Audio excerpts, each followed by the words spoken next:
Good rainy evening, everyone. How are you? How is it going tonight? Getting started a little bit later than I normally do. I normally do the night shift. It's pretty common in here. And it's always one of those, oh, that's what's going on. My vibe is off. I need to turn the lights on. Yes. There we go. That's better.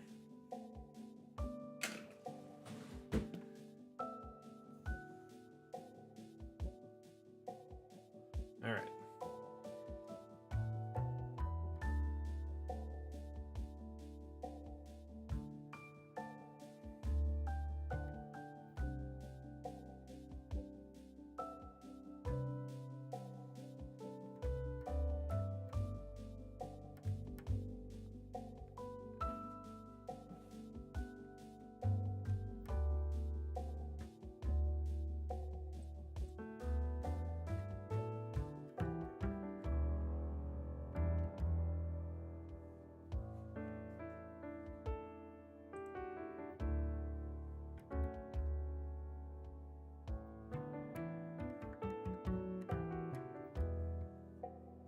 Weird.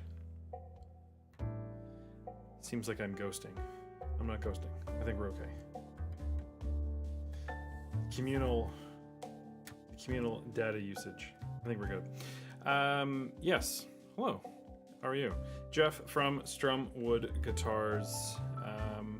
It's always fun being here doing this, and like I said, I'm getting started a little bit later than I normally do, but there is quite a mountain of things behind me.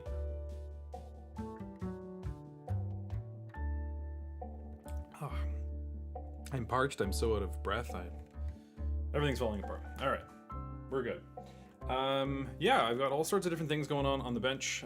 It's been pretty busy the last couple of weeks, picking up a lot of stuff, which is great. Shows are still in, shows are picking up, and all the guys that are girls and folks that are traveling are all coming in, giving lots of their guitars, their arsenal to all the different techs. All of my other tech friends and stuff are also in a busy season, if you will. So, and now is obviously the year as I got my heaters going and stuff, where now the cracks and breaks and those types of issues start to pop up. So it is always a good thing to know that if you do have your guitars hanging on a wall, similar to what I have kind of hanging up behind me here, it is one of those things where you want to be careful of where they're hanging, and if they're over a heater source or over a fireplace, while they look really cool, that's like the worst spot for them.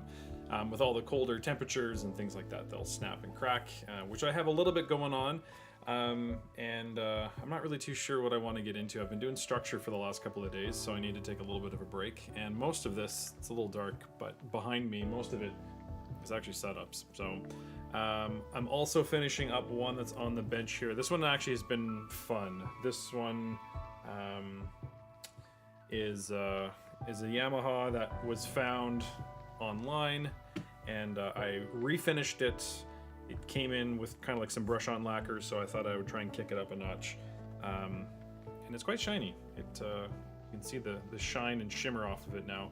I've polished all the hardware, all the frets, so this is actually, we got to do just a little bit of electronics, and then throw some strings on here. So I might just actually jump on this one, because it's just getting a volume knob. I think I'm going to throw a tone in there just for good measure, but this is just a basic kind of setup that we're doing on this one, not doing anything crazy. Doesn't have the ability of doing a split coil or anything. If it was 4 lead, I was going to do that, but I'm not. So we'll just kind of get going. Like I said, I got a whole bunch of stuff hanging up behind me, so this one shouldn't take terribly long to finish, and I'll kind of explain, as I always do with this series, as I kind of am carrying on, and why I'm doing what I'm doing, and feel free to answer your said questions. As always, I'd like to do the non-necessary shout out to Senpai Gaming, as far as the royalty-free music, which is just great. Just adds a little bit of vibe. Of course, there's no copyright strikes or anything like that on there either, which is always a nice added benefit.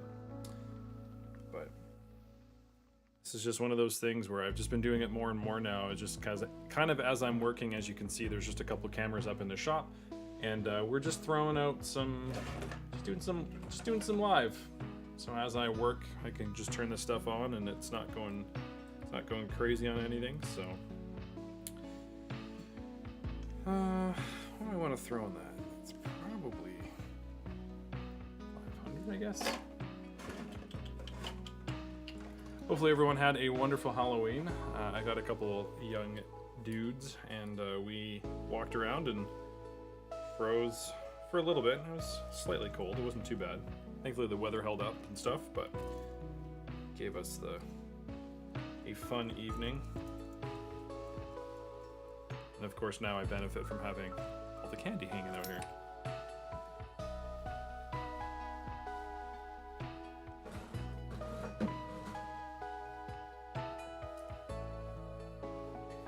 As I'm getting into this, I'm kind of going, I don't want to do electronics. But this one is almost wrapped. Like I said, I've refinished the top, just added some lacquer. I didn't actually paint it or anything, I just added the lacquer to it and made that all nice and smooth. We also sanded the neck down too, which will be a really nice thing once that gets going, because now it feels like glass. I personally own a couple Music Man, Ernie Ball, and I just, ever since I've had those roasted maple necks, every guitar's been ruined for me now. And personally, I've never been a fan of a lacquered neck anyway. I don't sweat a lot on stage, and that's a personal preference. Some people do like that feeling, but I don't. And so I don't do this on a whim. Like, I don't just start sanding necks. I do have some tech friends that will just kind of do what they would do to their own guitar, which sometimes is not always the best idea, in the sense of like, well, I do this to all my guitars, I'm going to do it to your guitar.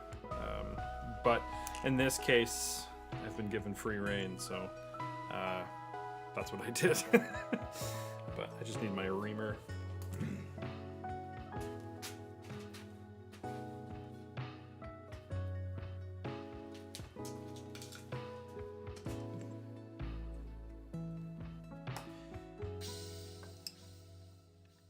But if you do have a lacquered neck, and you are finding that you get stuck on it, a lot of people don't necessarily mind in the cowboy chords, like in the lower frets. So if you're playing somewhere around here, this isn't really going to be the end of the world. It's really when you start getting into the up into solo land is where you'll start to really get stuck on that. At least for me personally, that's always where I really started to fight it. So, and I have a couple maple necks. I've got a telly and whatever. And that was the first thing I did, is actually scratched the finish up. And you can go on different realms depending on how far you want to go. The first one that I did, I was a little nervous, so I very lightly, almost even scuffed it. But then after that, now I go pretty hard. So this obviously doesn't translate on a video, but this is very, very smooth now. So hopefully that makes it just a little bit more playable. There we go.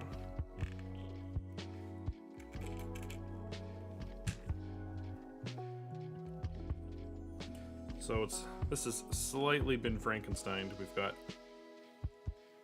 a couple different guitars coming together here. It is in the Yamaha family. It's just going to be a fun little ripper, which I'm all for. It's nice when you have a fun guitar. I've got a Floyd guitar. It's a Gem Junior that I'm kind of restoring, so to speak. That is not normally a guitar that I play because it has a Floyd Rose on it. It's not really generally my cup of tea. I'm not a shredder player myself. But it's one of those guitars that I would never go buy, and it got left with me. It was in very rough shape. It was damaged heavily, and I ended up actually refinishing it, and now I'm going to be refinishing it. So that one will actually be painted and stuff, and I'm kind of thinking it's going to be capped. Actually, I think I might do a maple cap on it, and just go and have fun with it. I don't know what they are, $700, $800 guitar. But I might change a lot of the stuff that's in there. Pickups are being changed, all the hardware is being changed, with the exception of the Floyd and stuff. But I think I actually might go and either cap it, or paint it in a fun color. So, and that's the nice thing. You have kind of where I'm going with that is you can have fun and put in your own guitar with your own settings and just to have fun with it. This one is just going to be a super basic kind of Tom DeLonge-esque guitar, which is going to be fun. So I like them projects. Output jack, actually, telly style. Do I have something for that? I might not even have a football on me right now.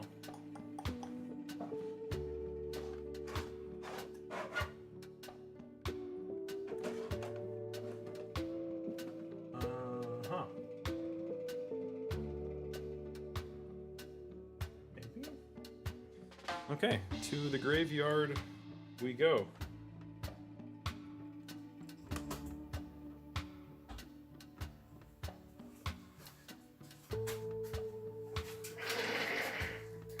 You always think that you always feel like you're hoarding, but really you're planning. You're planning for that future job that you need. You need to get that one part. Maybe one day you'll eventually need it.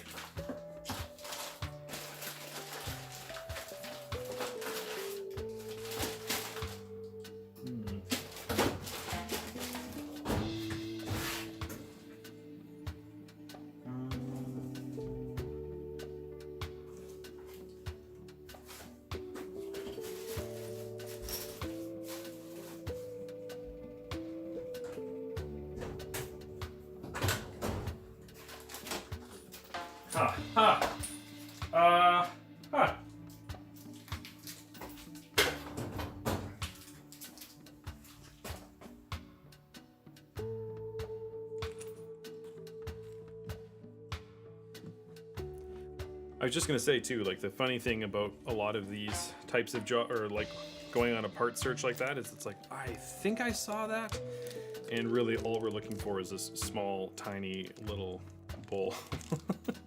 So this is an actually telly style. I don't think I have any of the football plates, which is like the metal cover that will go over this. Maybe I'll take another gander in just a sec. But if these fit, I might even just go with this. We'll see what happens. So, and that other guitar too, that was just on that other bench. That's the thing with having so many benches. I got guitars everywhere. But that bench that is, or sorry, the guitar that's behind me there, I'm actually about to glue a new bridge on. So I don't know, I might get into that. It's just about ready to be glued. See how I feel in a couple of moments.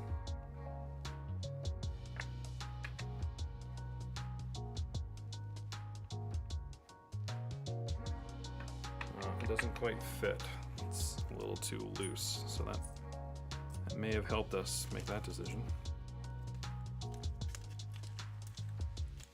The other thing that I might do as well is if I don't have a plate, I can just put it to a jack, because the jack goes on the inside of the plate, meaning that I can wire it all up, and then once I do find a plate, I'll have to go to my local music store, I think.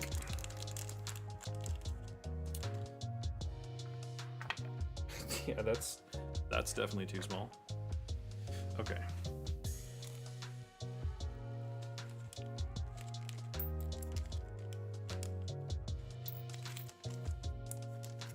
Well, I'm gonna go take a quick peek in there again and see what's up.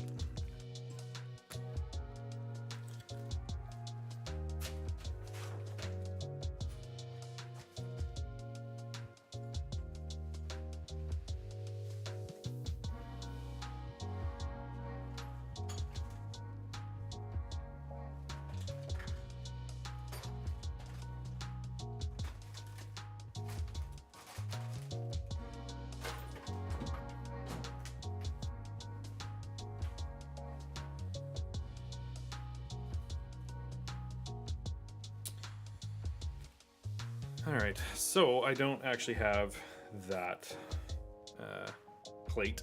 So yeah, I will just terminate it to a to an end anyway, and then I'll just throw it in.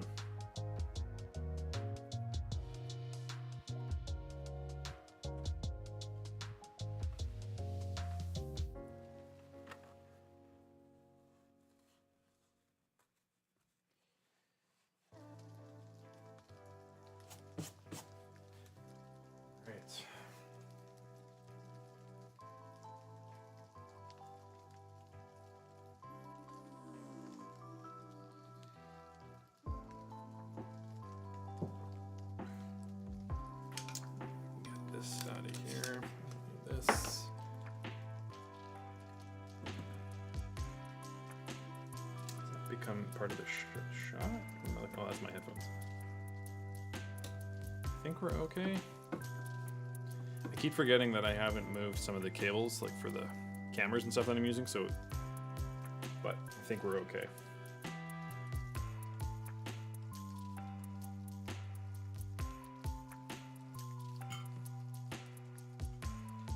Sponge whip.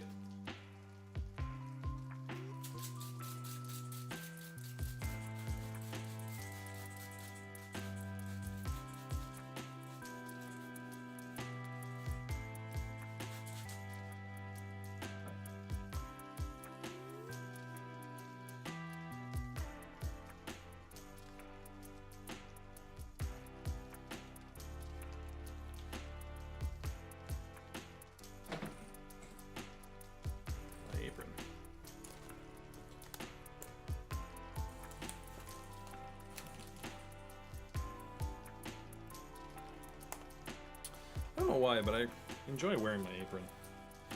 It's just one of those things that protects the guitar.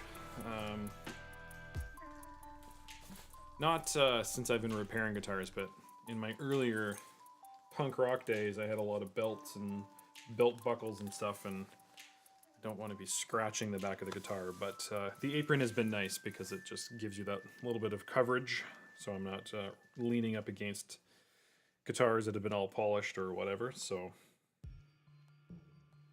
That's not ideal. Okay, so that is ugly. So we will just snip that and get some new lead. We got more than enough here.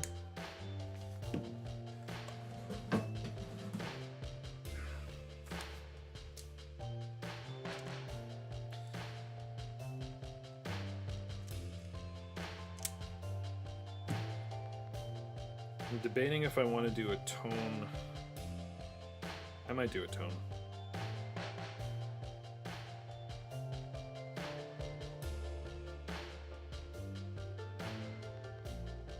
I mean, to be honest, these are generally put to 10 and just keep playing, but it just gives us that much more option when we do get there. So throw this in.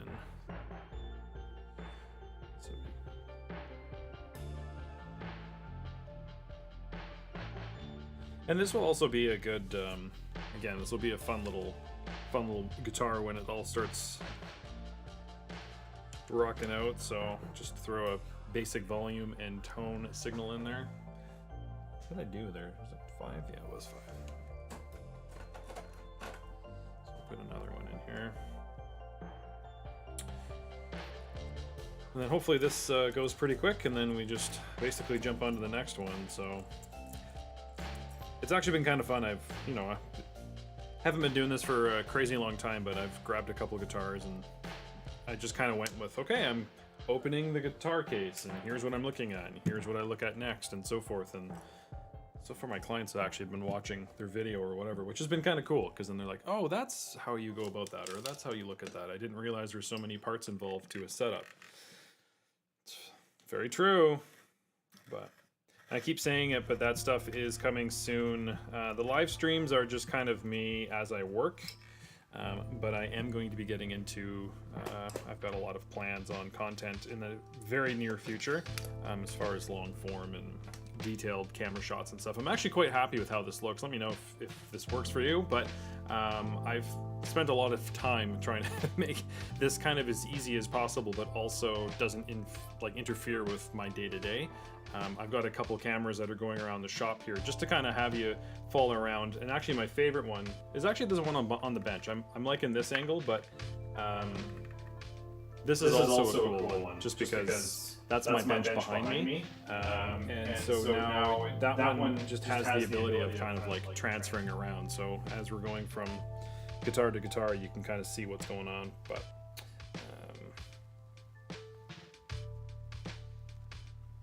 and that's kind of the name of all of this, is just follow through and ask the questions and see if I can help you out and start the conversation, if you will.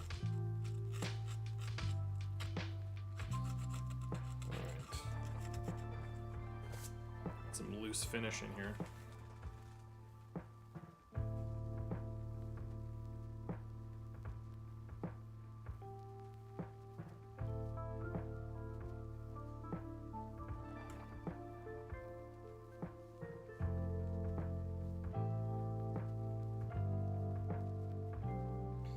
think of how I want to do this. I could just go to the back of that and then through this pot.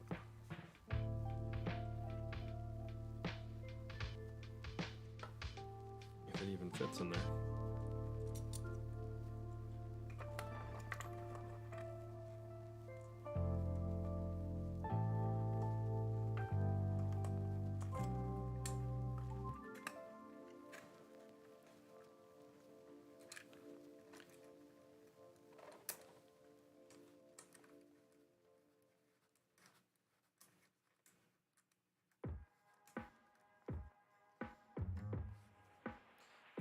Actually, that's pretty tight. What I'm going to do on this one is do the tone cap first.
Always pulling up the specs is fun.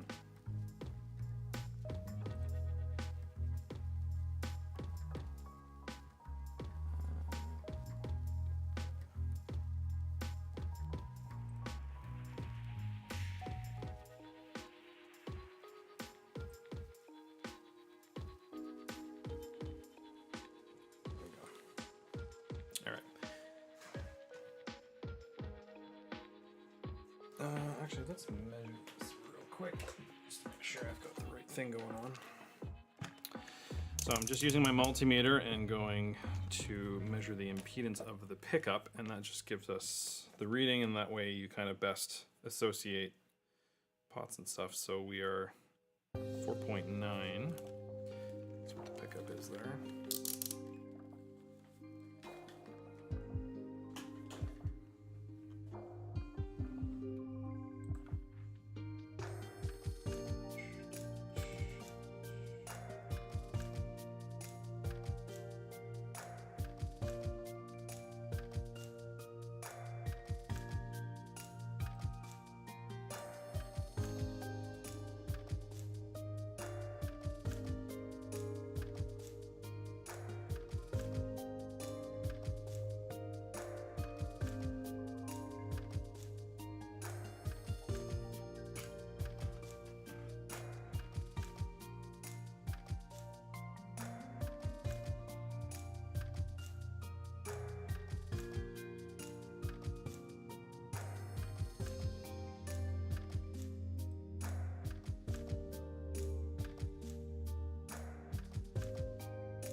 Yeah.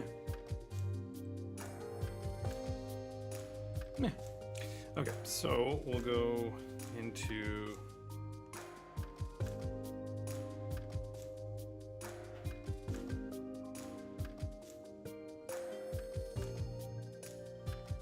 just a regular pot there.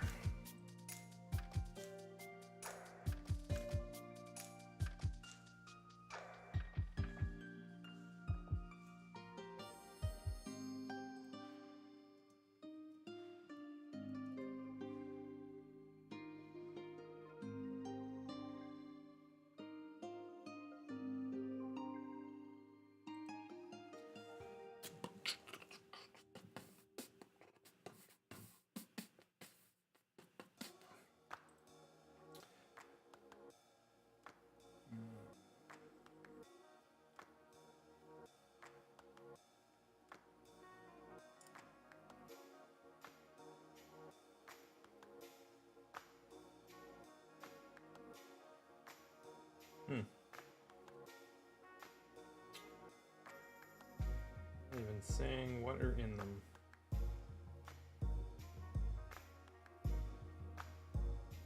I'm just pulling up the specs, trying to see if I can find any info on basically the impedance of what Yamaha does to their guitars.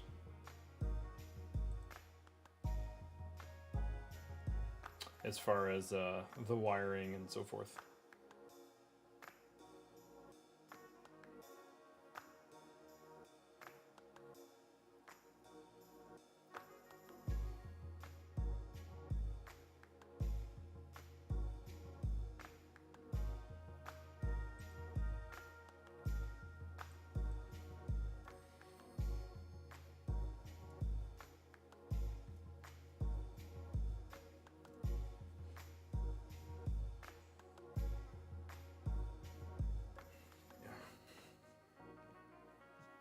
All right. Change my mind.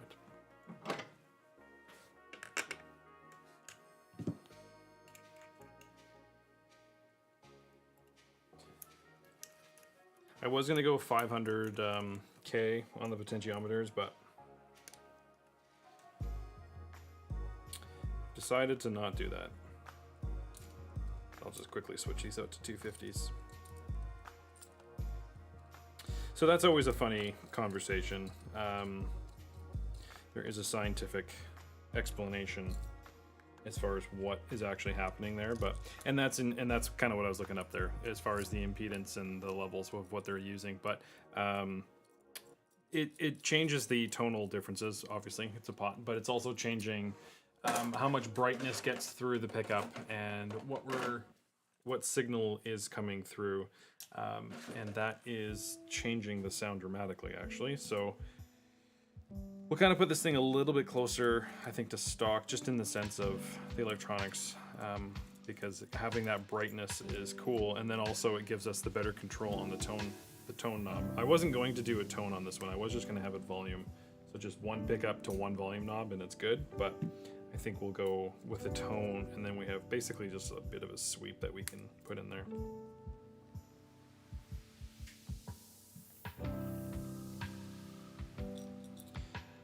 And I think actually what I might also do is add a treble bleed too. That's kind of the fun thing with electronics, is that you can really change the total playability of the guitar, what it does, how it sounds, how it reacts. So changing the tone pots is changing the brightness. There is kind of a general rule of thumb that if you have a single coil pickup, which P90s typically are, then you're going to want to go with a 250K pot. And then if you had a humbucker like in Les Paul or PRS or whatever, then you're going to go with a 500K pot. And then that is, again, they react. It doesn't mean that you can't put a 250 vice versa, like you can swap them. Typically speaking though, most people do like the sound of that kind of match. But that's a really cool mod, is just start messing around with the electronics. So you can obviously change out the pickups altogether, but you can also just change the signal of basically resistance, which gives you a totally different sound, which is really fun. You can add treble bleeds, I'll explain that in just a sec, but you can add all these kind of different mods. You can go from series to parallel. This one only has one pickup, but if we had two pickups, we can add a push-pull, and now we have a different tonal option. And really, it's the cost of, $20 pot and however much charge your tech is charging you to do that.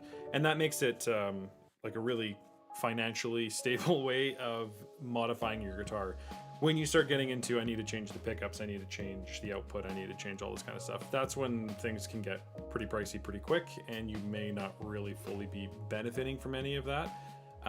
So yeah, I mean, the electronics is a great way of going. And in this one, I'm also going to add the treble bleed. And all that really means is that normally when you turn down the volume, obviously your master volume, it brings down all the highs as well. So with the treble bleed, it just means that whatever your tone setting is at, when you lower the master volume, your tone doesn't change.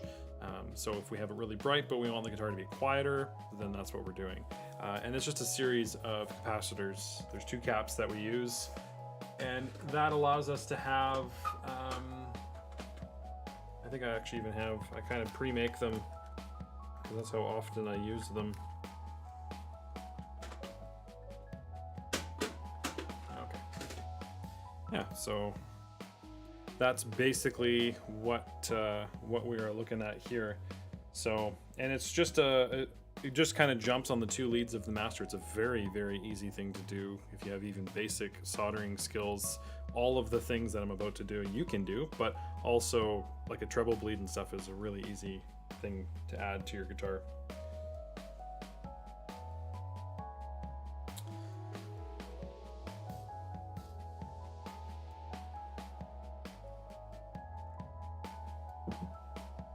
And if I had this set up, obviously, I would be able to show you, or rather a before and after, but I wasn't thinking.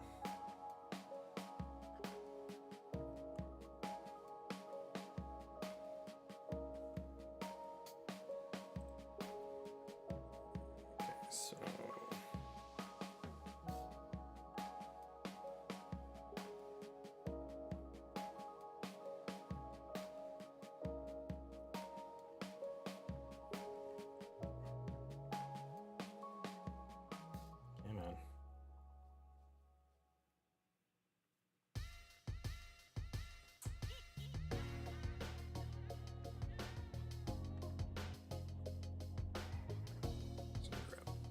stool.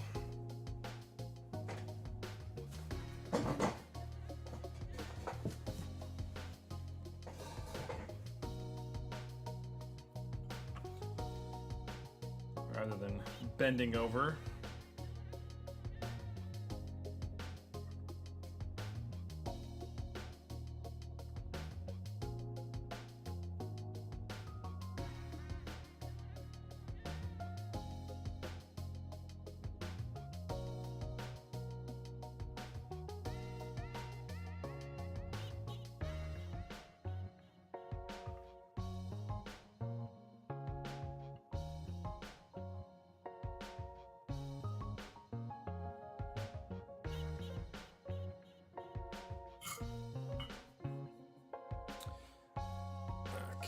So when you're doing, you can kind of, actually, let me see if I can move this a little bit.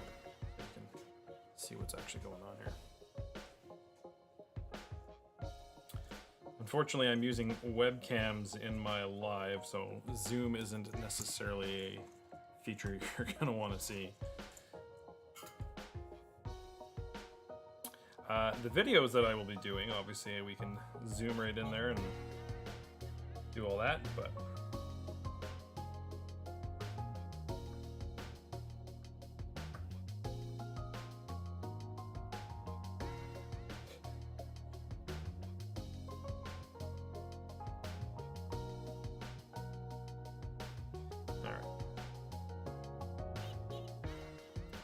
we'll just pre-tin our ground here.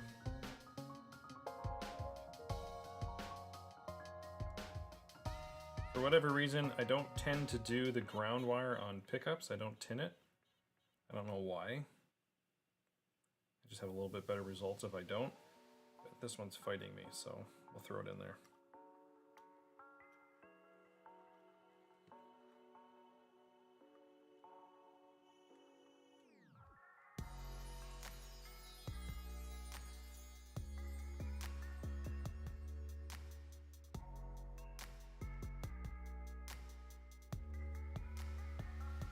We'll let this warm up.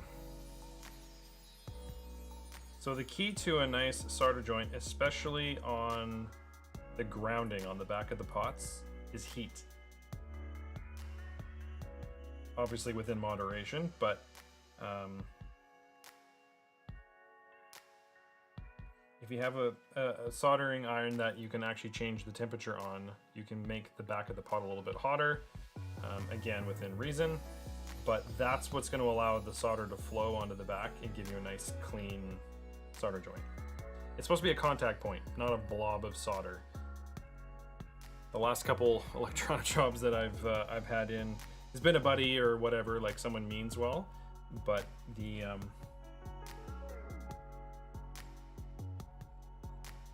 it's been a mess. And actually, that can start causing problems too. So when you start using that, actually, I can bring it down here. It actually causes a lot of issues because if you have this big blob that isn't grounded correctly and you've got cold solder joints, you've lost that connection that's on the back anyway. So you're not really any further ahead. Where did my other pod go?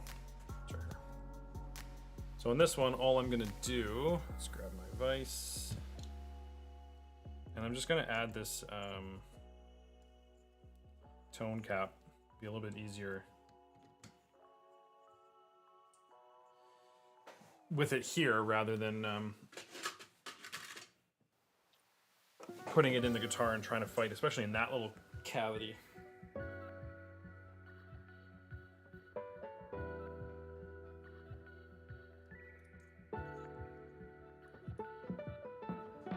Oh, sorry, wrong one.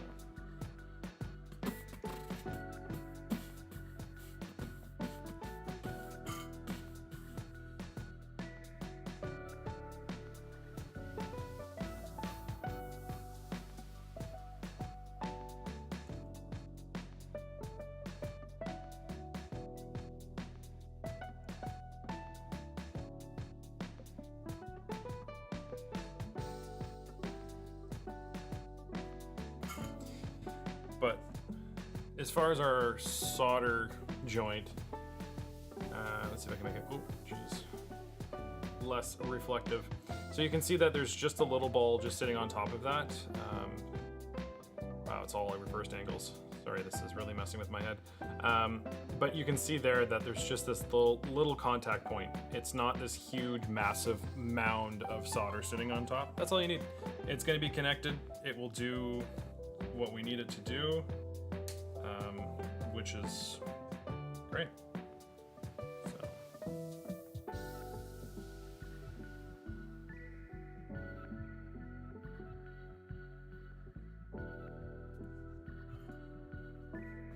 Obviously, if you can do any of this out of the guitar, it makes it a lot easier.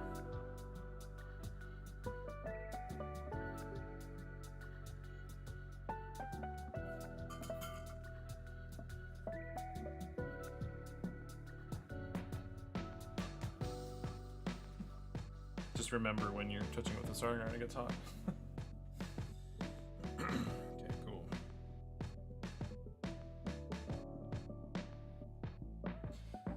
All right, let's go with yellow.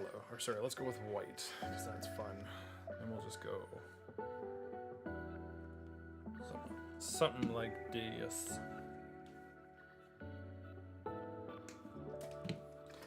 I think we'll go yellow for output because that's fun. That sounds fun.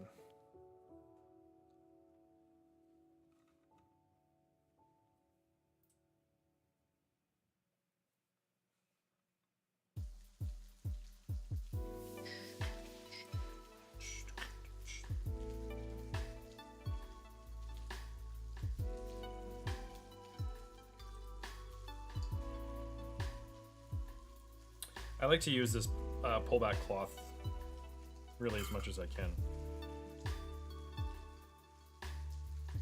It's just very easy to work with.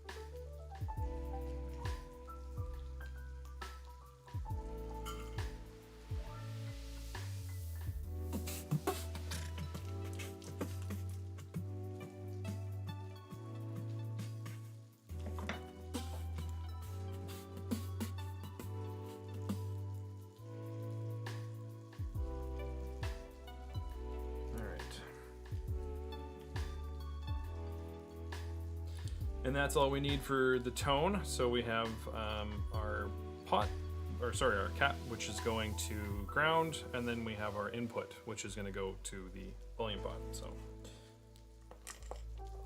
and yeah, there's no way I'd be able to solder that cleanly, so that was a wise decision.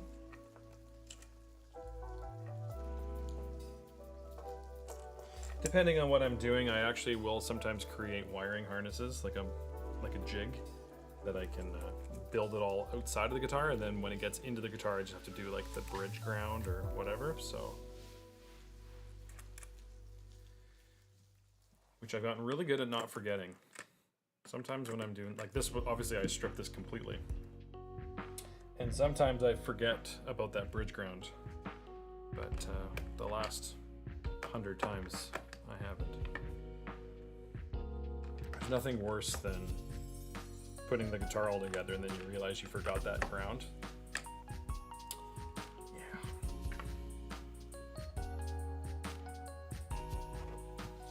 Yeah. Alright, so that goes into there.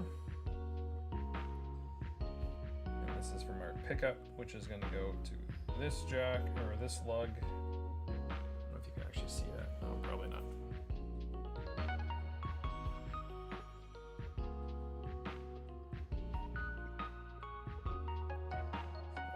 in there.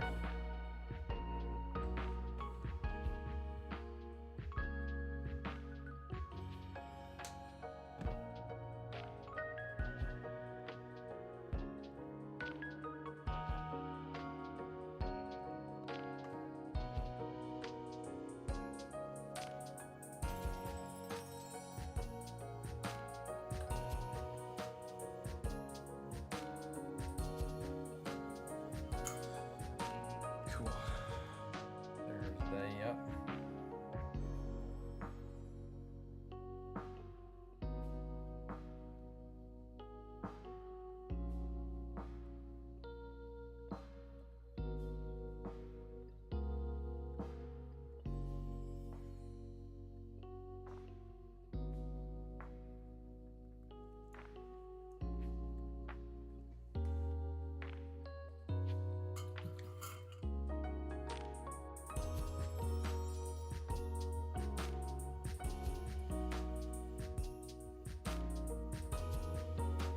The only thing that sucks about this cloth is that it doesn't, you can't like strip a section, which kind of, I mean, not cleanly anyway.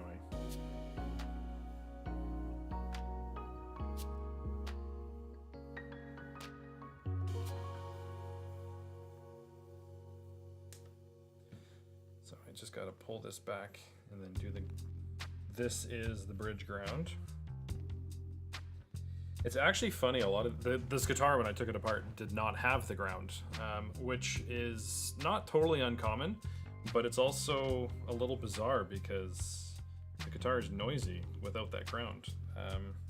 And all it needs is just a cable running to the bridge.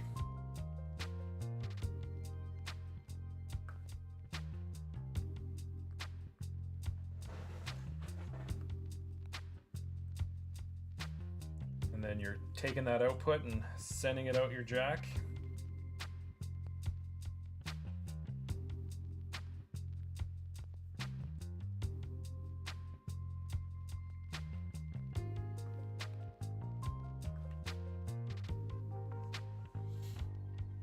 Okay, I'm just gonna grab a tool because using my fingers is not wise.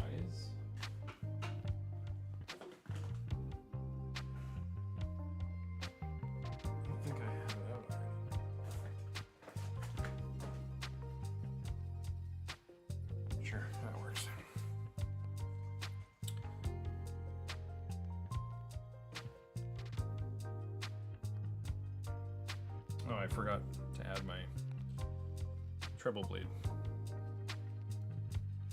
Son of a...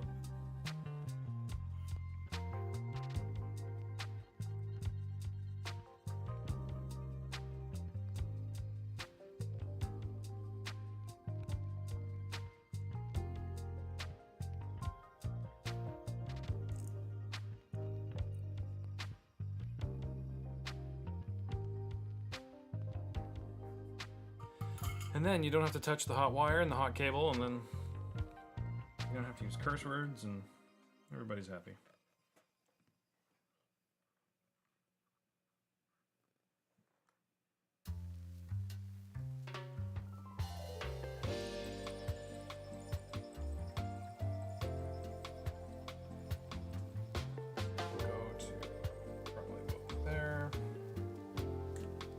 And then we also need another ground, which is going to go out to the jack. Even though there's only 2 switches inside, it adds up.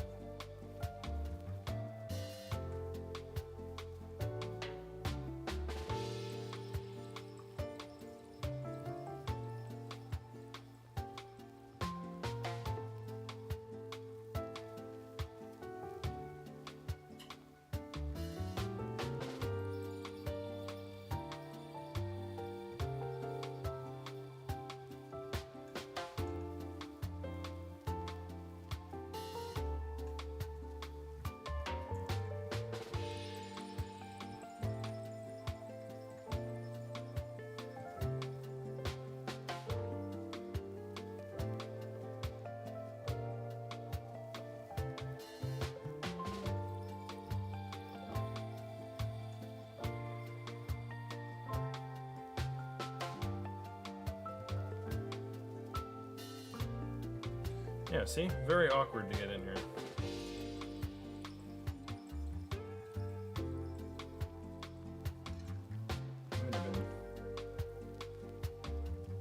It might have been smarter to actually add this as well. I was thinking about it too. When I had this out, I was actually thinking about adding a ground.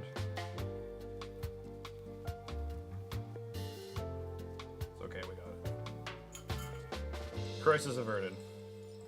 Okay, so we have one more ground, and then we'll turn down the temperature. Because when you're doing all those like point-to-point contacts, not the ground, but like just your standard ones, we don't need it to be so hot. So a good trick is to actually run it all the way through your connection.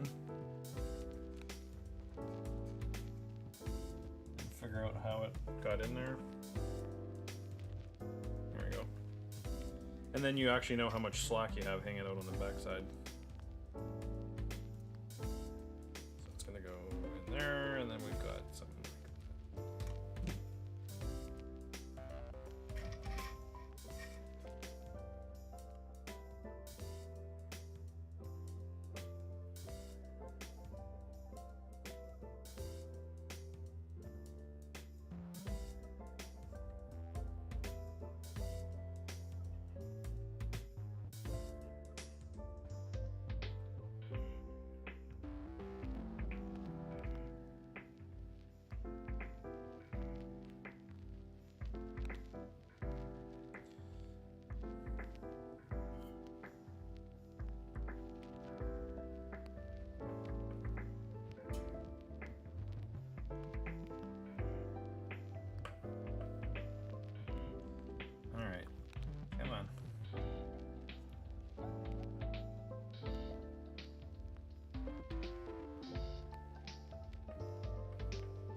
This up real quick, throw some solder on, and then we just have the output cable and the treble bleed, and then our signal is all done.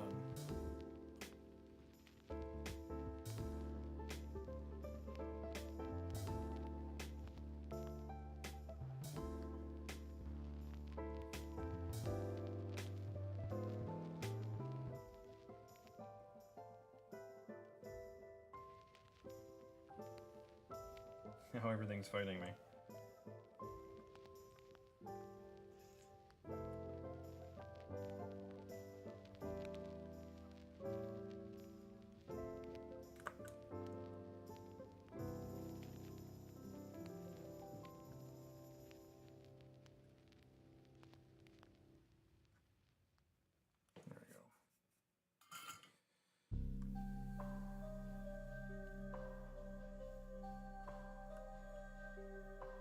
Okay, and we'll turn we'll turn the temperature down. We'll just give that a sec so it actually can cool down a little bit.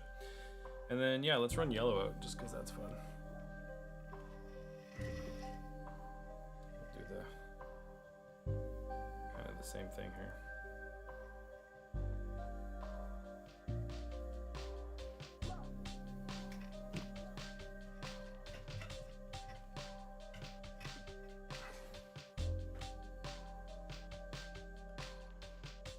And then after this will be And then yeah, after this will be a just a quick setup and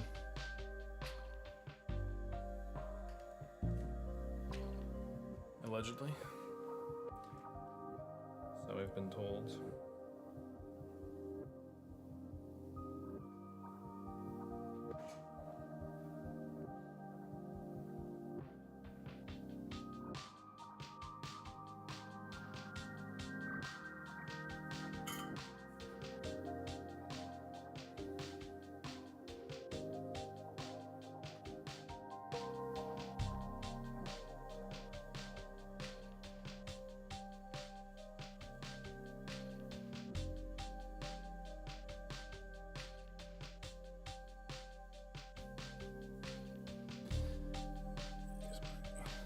Steel wool and clean that up.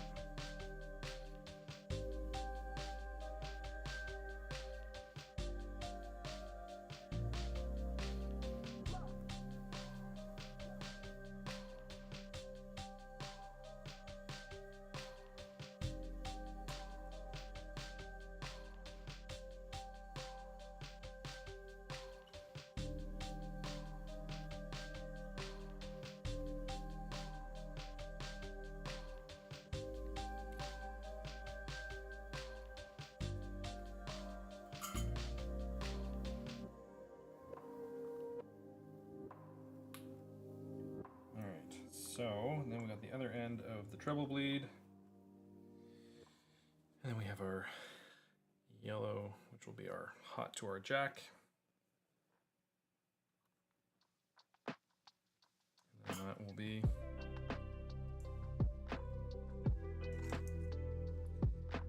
will be all.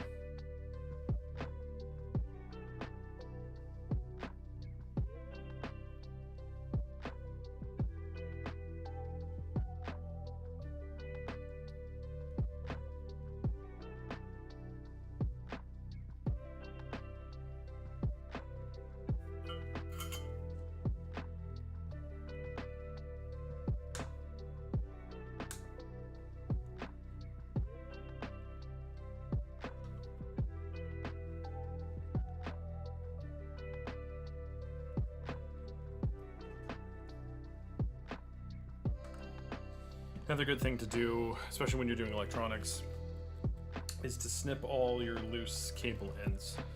I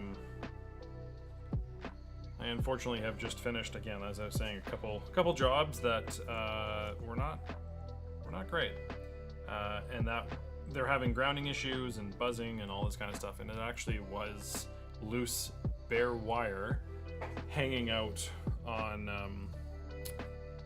Just like open over other connections, and it was the long scrangle of that's just the cable end as it's going through the loop. There's this extra bulk of string that doesn't need to be there, and so they were touching and then shorting out the signal. So for me, it was a really nice fix because it was very easy to spot the problem.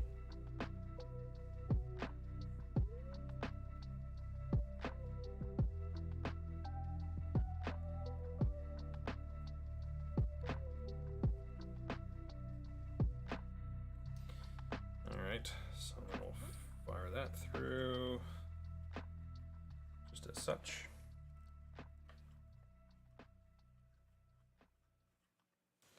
I'll run that to a jack, and we'll do a quick little test, and that should be all. Uh-oh. Need to order more jacks. Switchcraft, if you're watching, I would like some to place an order.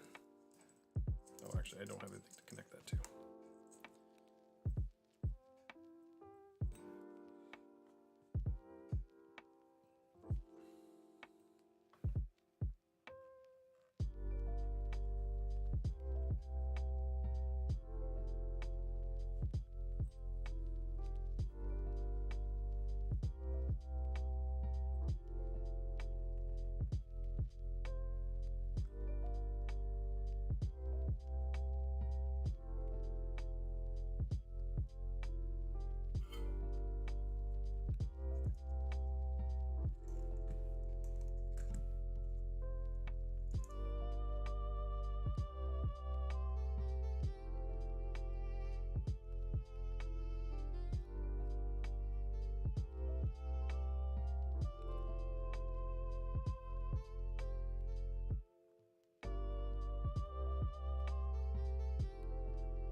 hot.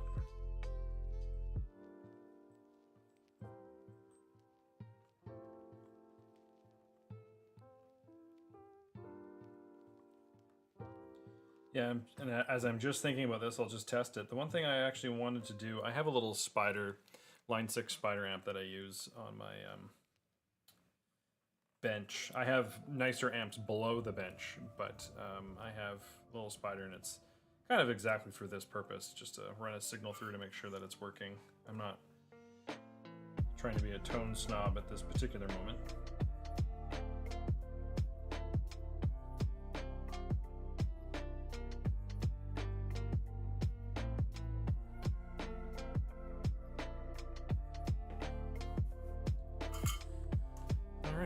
We'll give that 5 seconds to cool down, and I believe that that should be everything. Sorry, I don't know if I finished that train of thought. I was trying to figure out a way to get the signal of the amp, but I've got a mic here that you'll probably be able to hear, but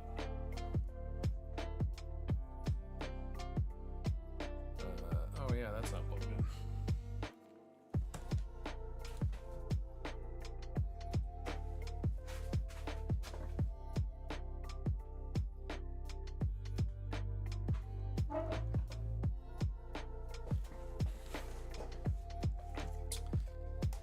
And that, there we go. Now the tuner on the other side works. So then I use my official testing device, which is a shiny Canadian quarter, which is, I don't know what it's worth. So we have signal, which is great. So volume works.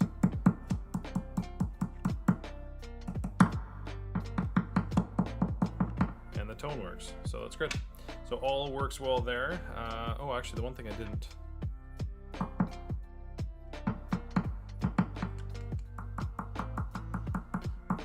So I don't know if you can actually hear that. I don't know if you can actually hear the output on that.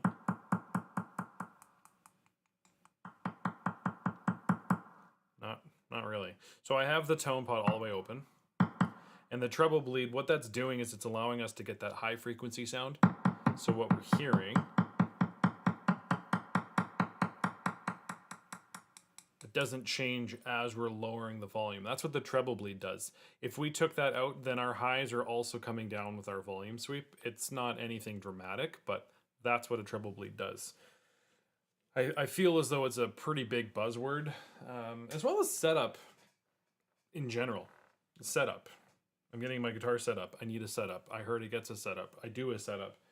Everyone uses different terms on a setup, but anyway, keeping with the treble bleed, I find that it's a pretty big buzzword that a lot of people say it, but they don't necessarily know what it means. But anyway, it bleeds the high circuit as you turn down the volume. There you go. Now you're an expert. So I'll turn off the soldering iron. We're all good there. And of course, maintenance for your iron is always good. So I throw a little bit of solder on there just as it's cooling down, just to not oxidize the tip. And then I clean the end. And then when I turn it on the next time, it works just perfectly. Which is ideal.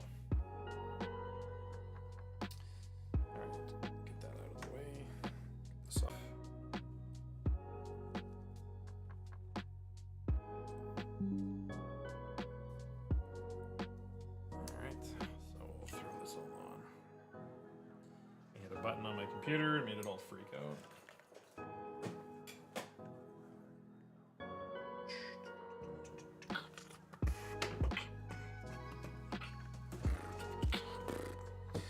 All right, so we are good there. And just to make sure I don't have any extra little bits and pieces, my brush, of course, is always not where I need it. But I just clean off the bench, especially when I'm done doing electronics, all those little snips and stuff. That little stuff, especially if it gets caught in your mat, can wreak some pretty good havoc on finish. And this finish in general is still a touch soft because it's fresh.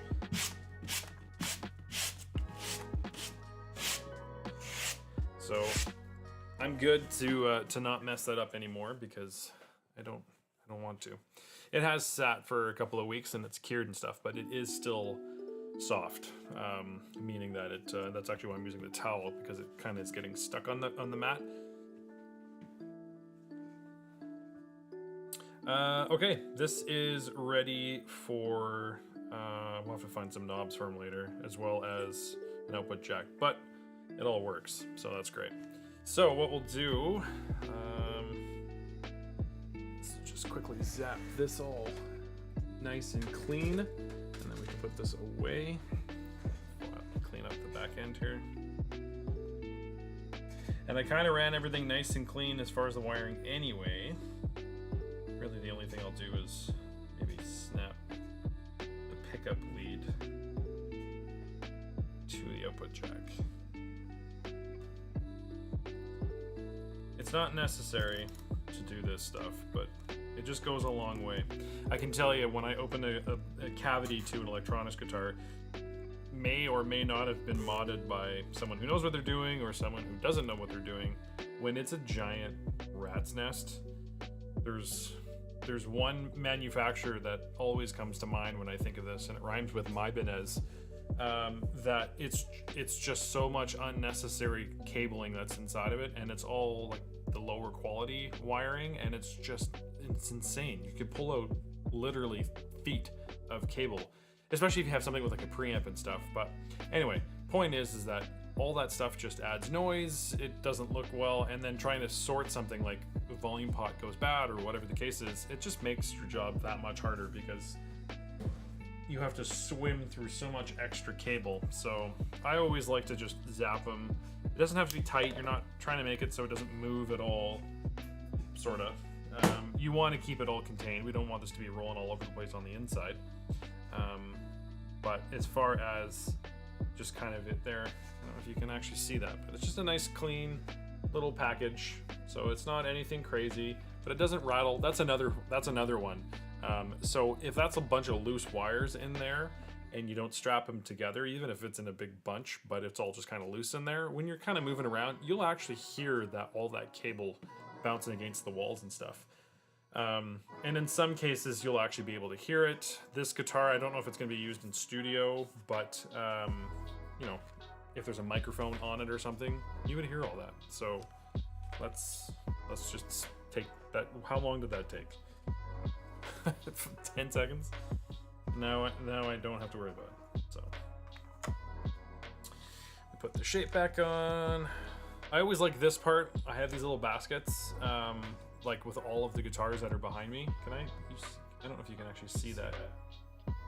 No. Maybe you can on this angle. Nope, can't see here either. All right. Well, trust me when I say that in all of the bins behind me, where I have kind of like guitars in process, whether it's gluing or whatever's going on, I actually have these little baskets in here, and they are to hold all the screws and pickguard and covers and whatever else that I don't need at that moment, or if I'm taking a guitar apart. So in this case, I took out the ferrules, and I took out the pickguard, the neck plate, the neck screws, tuners, all that kind of stuff. So it all just went in the basket, and then all the parts are together. I don't lose them. I don't have to worry about it. Anyway, point of my story is that I like when it gets to this point, when I'm about to take the last screw out, because that means that the guitar's done. So now we just have to throw some strings under.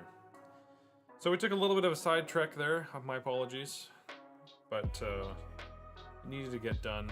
Right now it's kind of cool. I have like I said, I have an insane amount of setups right now. My waiting list is loaded with setups. I'm not complaining. I love it. I appreciate it. I think it's awesome.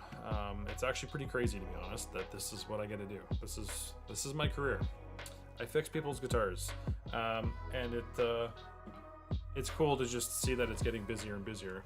Also, speaking as a small shop owner,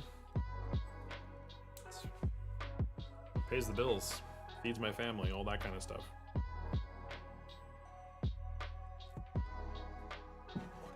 But when you start adding into, see if I can do that without going crazy. When you start adding all of the setups up, I get pretty much any job of a setup is about an hour. And I go a little bit further. What you didn't see on this guitar, and we'll do it on the next one, is that I actually go and I polish the frets. I do different kind of tiers depending on A, what the client's paying, but also B, what the job entails. So some people don't want their guitar all covered up. Actually, the next one we'll throw together is an acoustic guitar. So that's what we'll do, because I need to get that one back to him as well. So yeah, so we'll do an acoustic one next. But for example, on that one, we're not actually doing anything crazy. It's just a restring. So there were some cracks that we're doing. I'll explain that when we get there. But anyway, I don't do a full crazy fret polish just because it's time consuming. So in this case, because we did all that, and when it's a setup, I polish all the hardware, I take all the saddles out, we polish the whole thing. So this one, we're just putting strings on right now. Then we'll wrap up that acoustic, and then we'll probably jump into another setup, and then that one you'll kind of see the whole process. But most of the time, almost everything, including Floyd's, Evertunes, all that kind of stuff, I'm about an hour, give or take. But for the most part, everything gets done in an hour, which is good for me to know, obviously, on the financial side of things.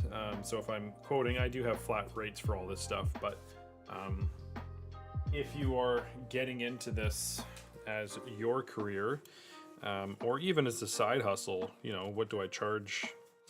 It's a good thing to time yourself, and really on all sorts of different types of guitars. When I first started, I actually had different prices for, granted I was working through a music store, but there's different prices for what type of guitar it is, because there's more moving parts. Now it doesn't really make a difference what comes to me. There's more physical parts you have to deal with, but as far as the bridges floating, whether that's a tremolo, you know, your typical Strat, or Bigsby on a Gretsch kind of concept, or a Floyd Rose, it doesn't really matter. I've also done a few thousand of these, so that also helps. But it's a great thing to know, is just actually have a timer. I use software that I actually have a timer on all my guitars, and then it just allows me to know how long it took, so I can kind of see if I'm justifying the right price. Yeah, it just kind of helps you on that end of things. I think I might get into a little bit of that as far as the behind the scenes stuff, just as far as, because I get asked that, you know, like, how do you bill, and people that are trying to do it, maybe they are trying to do it as a hobby and stuff, and how do you come up with your prices, and how do you do this, and maybe I'll do that as a down the line. Okay, I'm just gonna throw a quick little dab of glue on the nut because the nut fell off, and then we'll put some strings on it.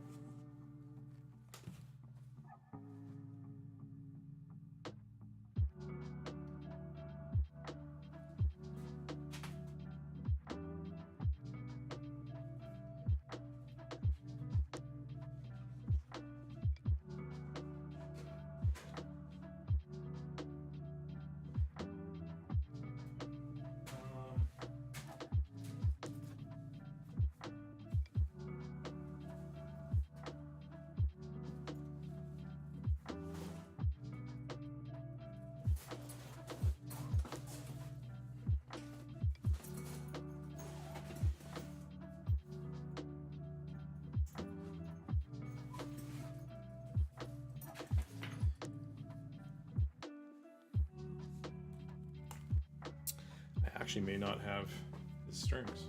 I thought I did. I thought I grabbed some.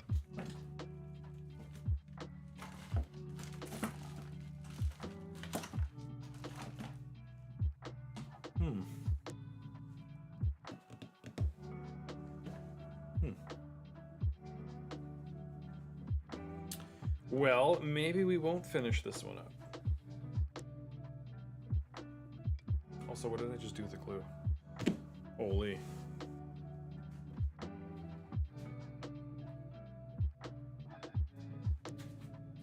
Oh, it's over there.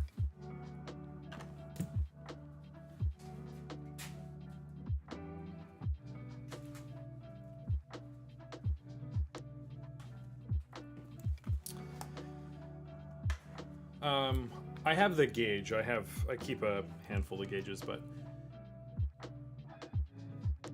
this is normally elixirs, and I actually don't have any elixir in his gauge currently.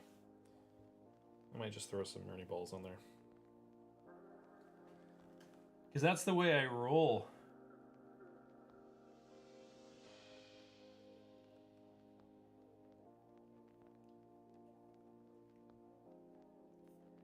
pretty sure this glue has dried up.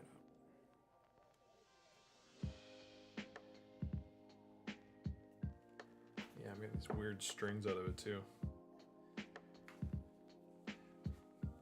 Actually, I'll have to tape that lid. So I just do a drop. This is a very fun conversation because there's some people that are very against gluing their nut in.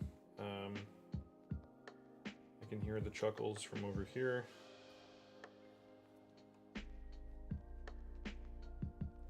But I just do a drop just on the sides, and all that's really going to do is just hold it in place. I'm not trying to glue it so that it never moves. That's not necessary. But having a loose nut is also not great, because that's kind of what electric's a little bit different than, say, an acoustic guitar, because that's how the vibration carries through the guitar.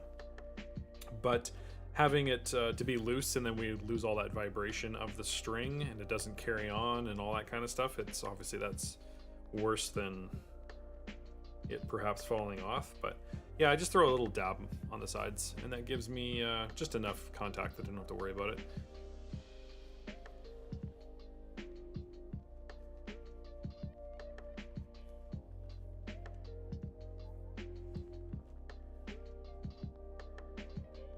There we go. Perfect. Just take one more look and see if I have those strings. I have a special section for them, but yeah, I don't think I do. Those guys. My elixir pile. I have 9s and 11s, but no 10s. All right.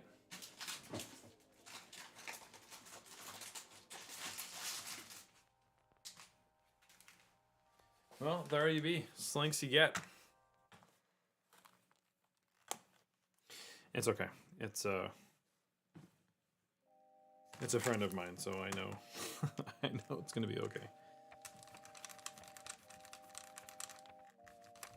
If it's strings that that I don't have, obviously I'll go buy them and stuff and just add them to the bill. But I can set this up, he can play around with it, and then he can throw a set of strings on there later. It's not the end of the world. Same gauge, just a different feel.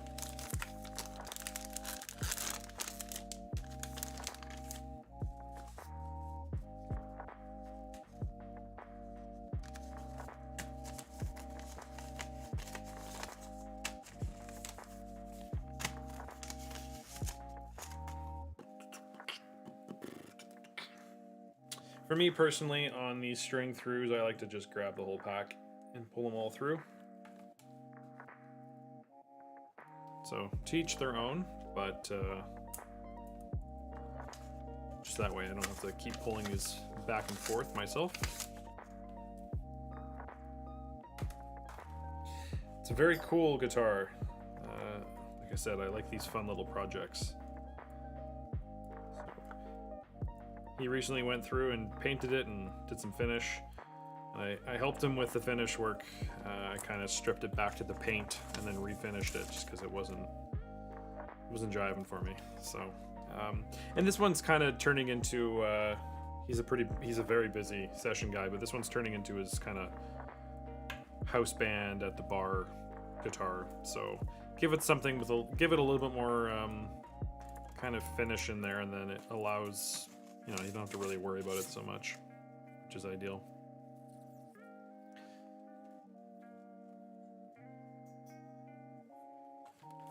So we'll throw this in.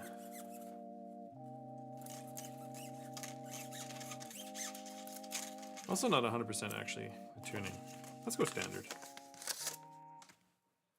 Actually, I'm gonna go half step down, I think.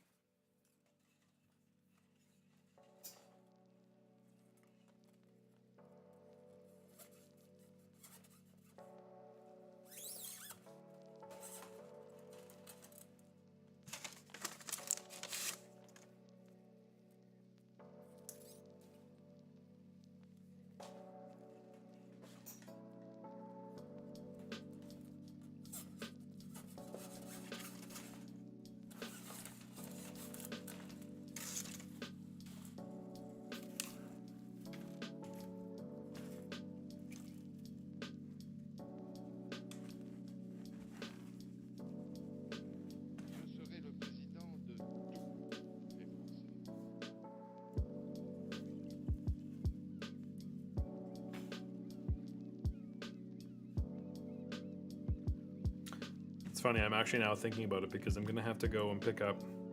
That's okay. I won't worry about it. I was just gonna say, because I have to go pick up a jack now. I have to go pick up the end plate. I might as well just go pick up the right strings for him too. Yeah. That's what I'm gonna do. Those are the ones that he wants anyway.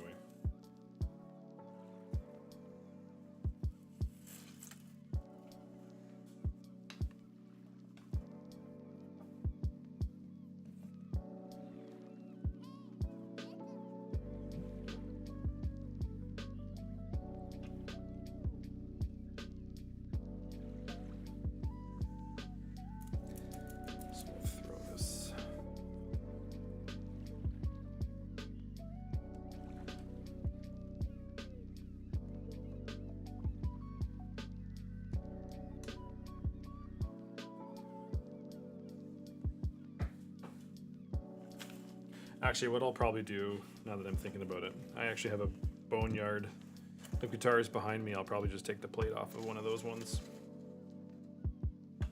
That actually makes more sense. Then I can actually finish this one up. I'll do that in a minute.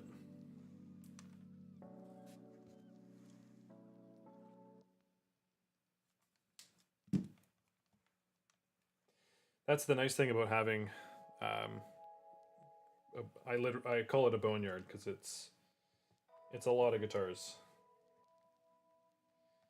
that are just kind of chilling here, waiting for completion or parting or whatever it's going to happen to them. But I get a lot of as I'm doing jobs for people, they maybe have a guitar something similar to this. I think he only paid $50 for this on Marketplace, but or actually this one might have been a bit more. But anyway, the point is that there's a lot of people that have these old guitars that they don't really know what to do with. Perhaps they needed some work. Maybe there's a cracked neck, whatever. And they don't want to pay for that job, which is fine. And then they actually just give them to me, which is amazing. Because then I can either do the repair.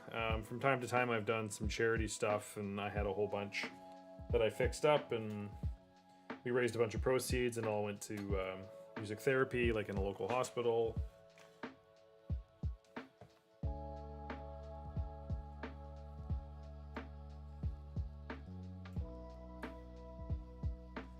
But the point of that kind of stuff is rather than smashing it in the parking lot, which, you know, is fun. I have done that, I get it. But that guitar can actually go to someone. I have one of my clients who goes to Mexico every 2 years, and when he came and dropped some stuff off, he was asking about all these ones. He's like, can I just take like whatever, like just put strings on them, and if they can be strummed, because they go to like autistic kids and stuff, and it's like that kind of stuff is so cool. I think that's great. And again, rather than them just being smashed, they may not work for you and I as far as a session guitar player, you know, system or whatever, but doesn't mean that they're garbage. They can definitely bring happiness to somebody else. So I'm all for that kind of stuff. And for me, if it's, you know, putting another guitar together, and which that one for the music therapy was a lot of work. There was lifting bridges and cracked necks and some broken heels and a bunch of structure stuff. But it was great. And, you know, I'm not saying this to be like, look at me. It's more so just one of those, wherever you are, I'm sure there's someone around that can help out a local cause. So if you've got that kind of stuff lying around, I know actually there's a lot of people that do it with electronics too. So they'll do it like, you know, with your old toaster and TV and stuff. They'll actually take the parts out and either make stuff with it, or they can fix them and give them to someone in need. I think we need a lot of that kind of stuff right now, but that's not what we're doing right now. We're just chilling. We're just chilling. We're just chilling and doing some setups.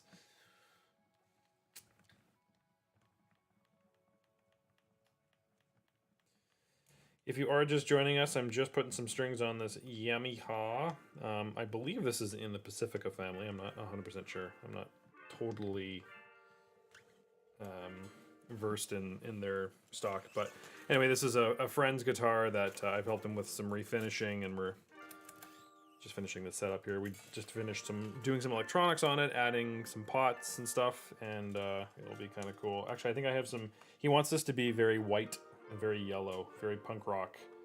So I think I actually have some white Strat knobs that will work for it. That we can put on the volume in the pot, because I don't think I have any white. I'll have to take a look and see what these knobs are, like stock. I'm trying to think. I don't think they're like speed knobs. But anyway, I'm sure I've got, again, with my boneyard, I'm sure I've got some white pots that I can throw on there for him.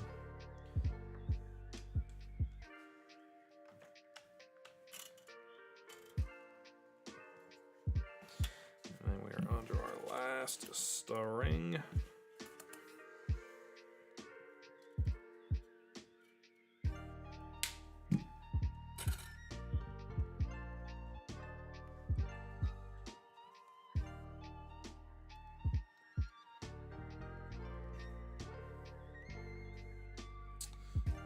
Cool.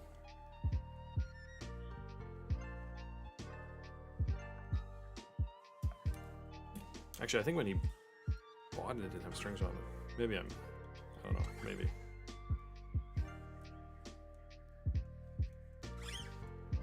This is a key part of changing the strings, just taking a lot of that stretch out of them. So I'm just kind of bending in both directions.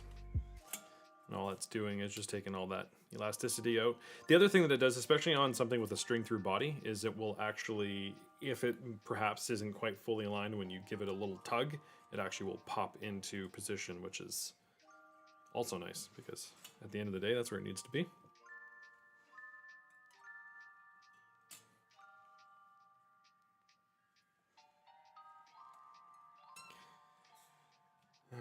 Okay, and then we'll plug it in. Actually, I'm gonna go find a jack plate, and then we can just mount this, and then I can run a cable, because this might be a little difficult with it hanging out.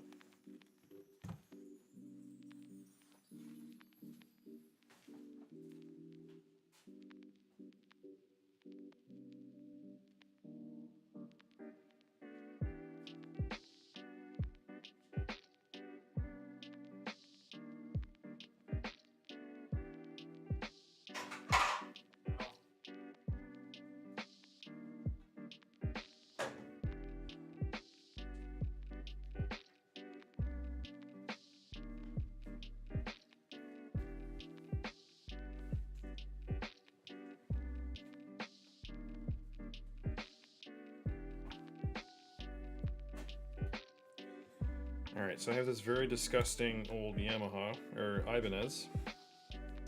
It's just covered in dust.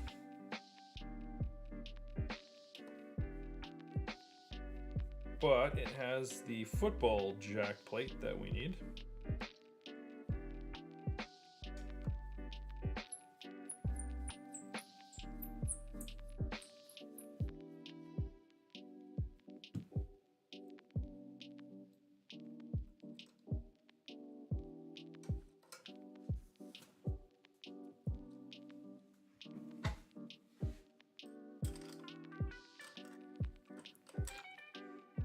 Thrown this over, and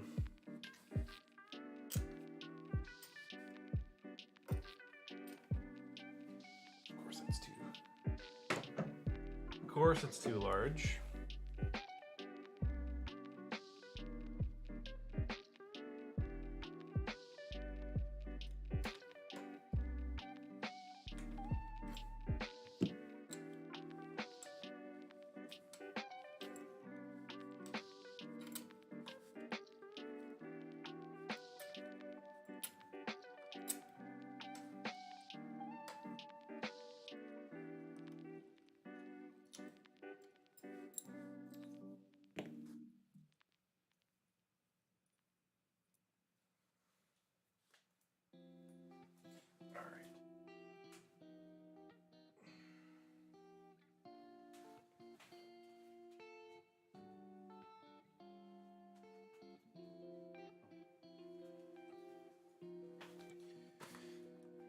Alright, so some exciting stuff there, that's for sure.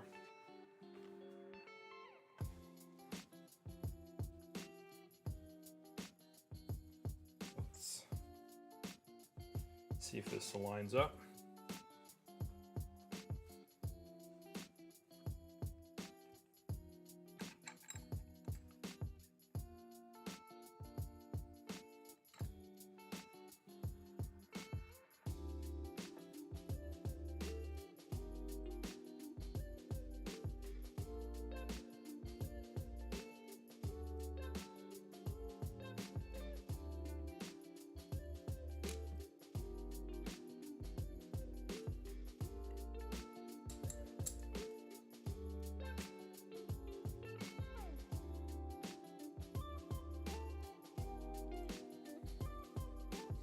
Close enough for jazz. Yeah, the spacing's just a touch out, but it's actually not out by very much, so should be just fine.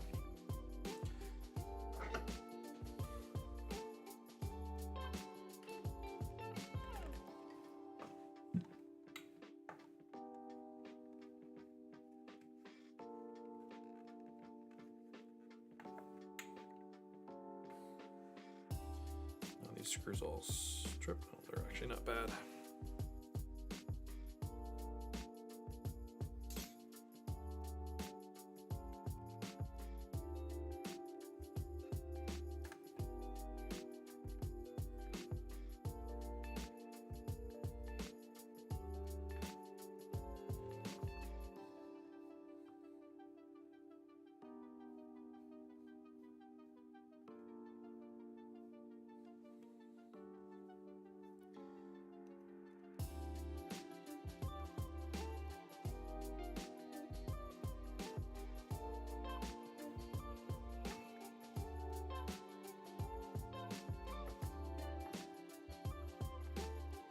See if we can pull it in because it's going over a curve.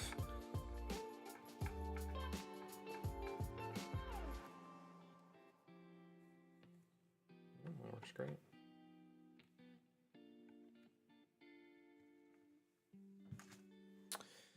And there we are. We have this nice cool little football jack here.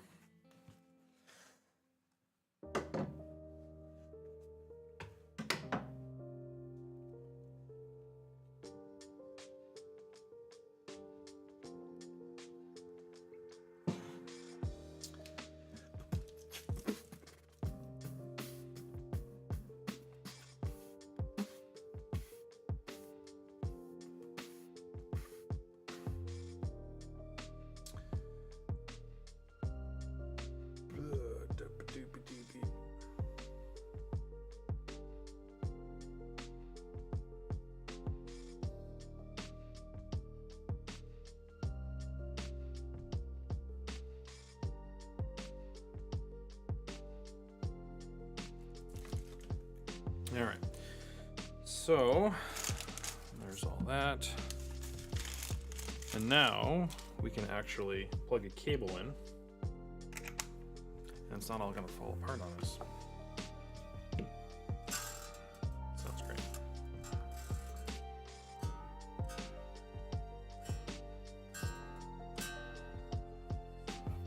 Tuners feel very rough, holy. They're all loose and stuff.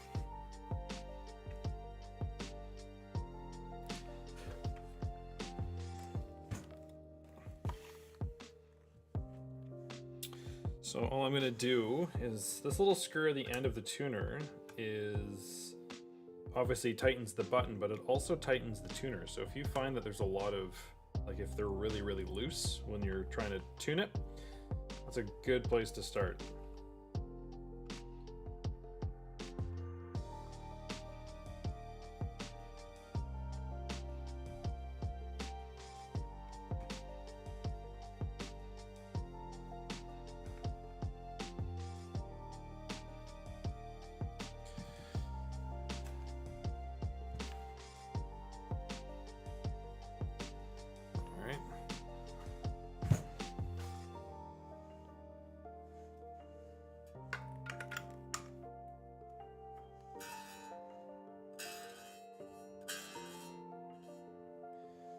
just gonna lower this pickup. So I just threw this in. It's not like positioned or anything, so. Son of a goat. Well, that sucks. The screw just fell off on the humbucker here. I wonder if I can get it.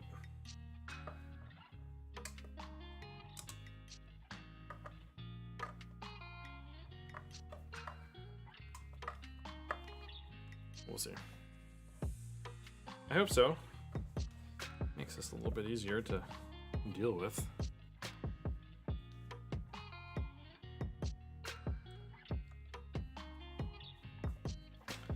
So throw this in here.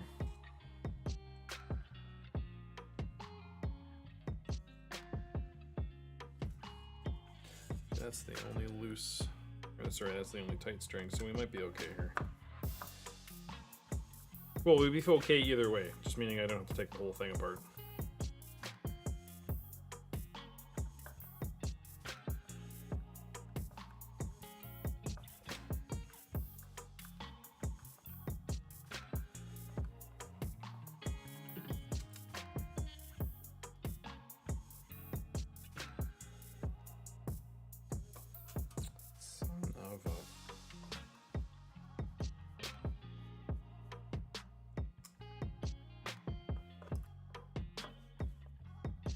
Actually, I should have seen where the string action was anyway.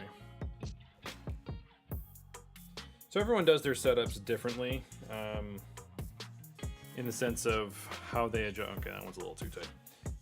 In the sense of what they adjust first and how they counteract it and so forth. The one thing to remember, as I was kind of saying a little bit earlier, is that a lot of people use setup as like a buzzword. So I have to get a setup. I do setups, whatever. But a lot of people actually don't necessarily know what a setup is. Again, vaguely, loosely speaking, a setup is essentially adjusting everything on the guitar to make it the best feeling that it can be. And it's one of those things where if the tuners are loose and the nut is sloppy and the pickup's too high and the saddles are low, every single step is fighting against the next step. So you're kind of off to a rough start there. So when we are adjusting everything, trying to make it as happy as we can be, it's really kind of just starting from the center. So for me, I like to bring the guitar up to tune no matter what's happening. Then I adjust the truss rod. Now I have a kind of a flatter neck. Then I adjust the string action height. And then I adjust the pickups, and then I adjust intonation. So that's just kind of it just works for me, and it all kind of makes logical sense. Again, to each their own. That may not be the course of action for everyone, and that's okay. That's the wonderful thing, is that we can all do our own thing. I don't know if that's going to catch.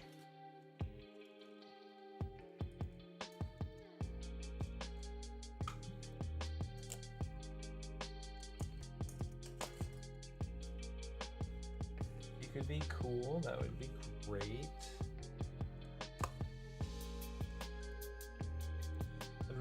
I'd really like to not have to take all the strings off the guitar.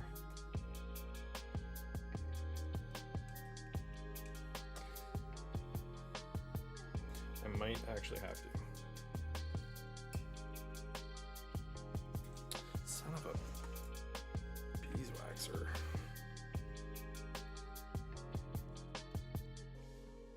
Beeswaxer, that must be an ambisitor. Yeah, so basically I forgot that I actually modded. These aren't the pickups that come in this guitar. These aren't the ones that would normally fit in this guitar, because they are actually a body mount rather than a pickup ring.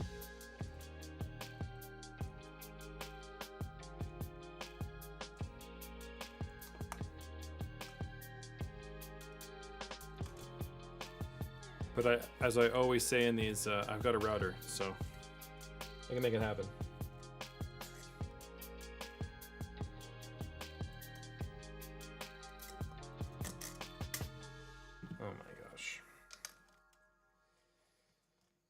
really trying to not take the strings off. I'd like to not have to do that. I'm gonna try one more time. My fingers are underneath the pickup now, which is nice, but this is not easy in the first place. Okay, cool. Cool. This is really what I wanted to be doing. I'm just gonna loosen the winds. I'm not gonna take the winds of the first two strings or last two strings, depending on how you count your guitar strings, because those are very difficult to get back onto the post cleanly. So we'll just leave those two. They are loose, so we can just come the other way. That should give us the clearance we need.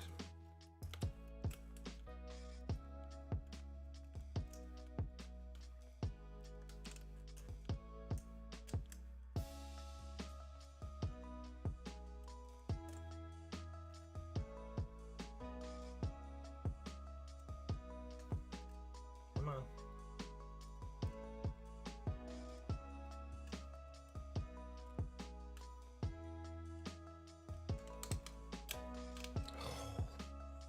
Flip.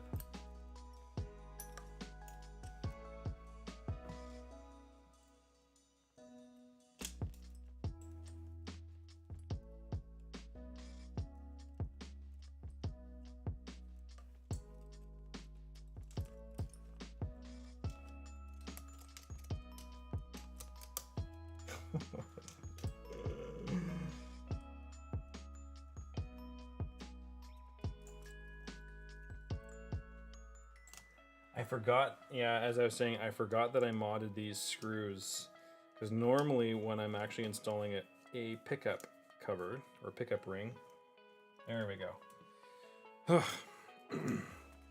What I actually do is I use an alligator clip underneath, so I put the screw all the way through. I don't have an extra pickup to show you, you have to trust me, but to go through the feet, and then that way I don't have to do what I was just doing and fighting with that. So, because that's no fun. So I'm just gonna throw two in just in case that happens again. I hope it doesn't. Then I can throw the other two in at the end.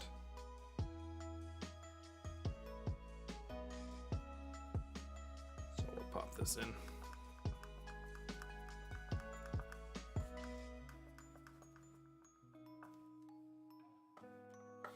I won't worry about it at the exact moment. We'll bring these back up to pitch.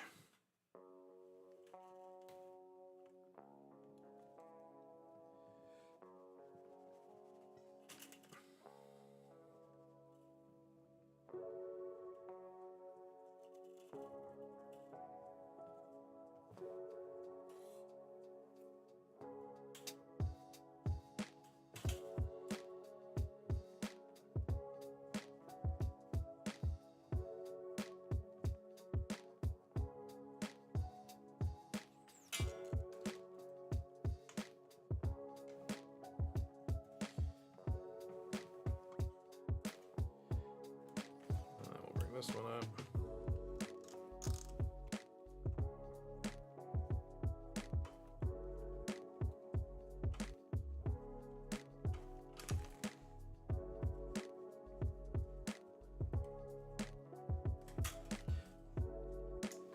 I'll throw this one up, and then we should be good.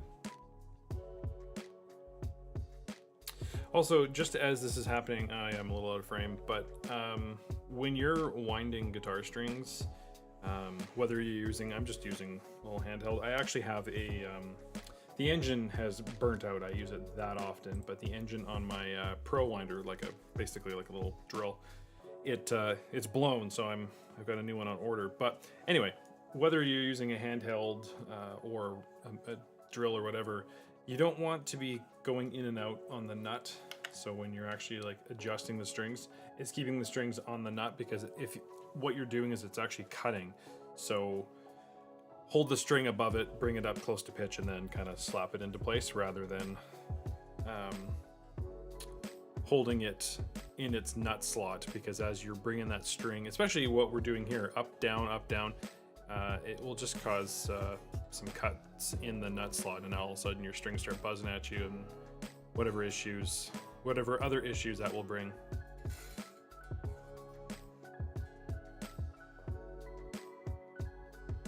Yeah, I'm not actually, now that I think about it, I don't know if he's going to have this in standard or if this is going to be half step down.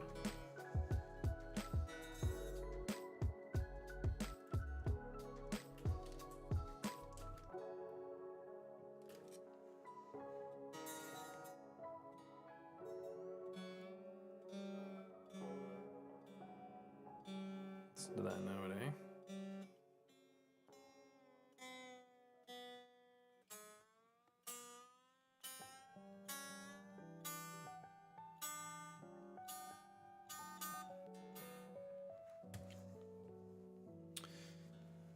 All right.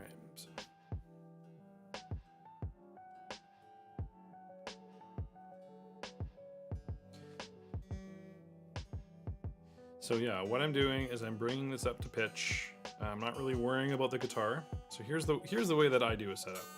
So this one we're getting some fret noise on the pickup. I'm gonna give it just a little bit. I can see that the saddle's too low, so I'm not terribly worried about it.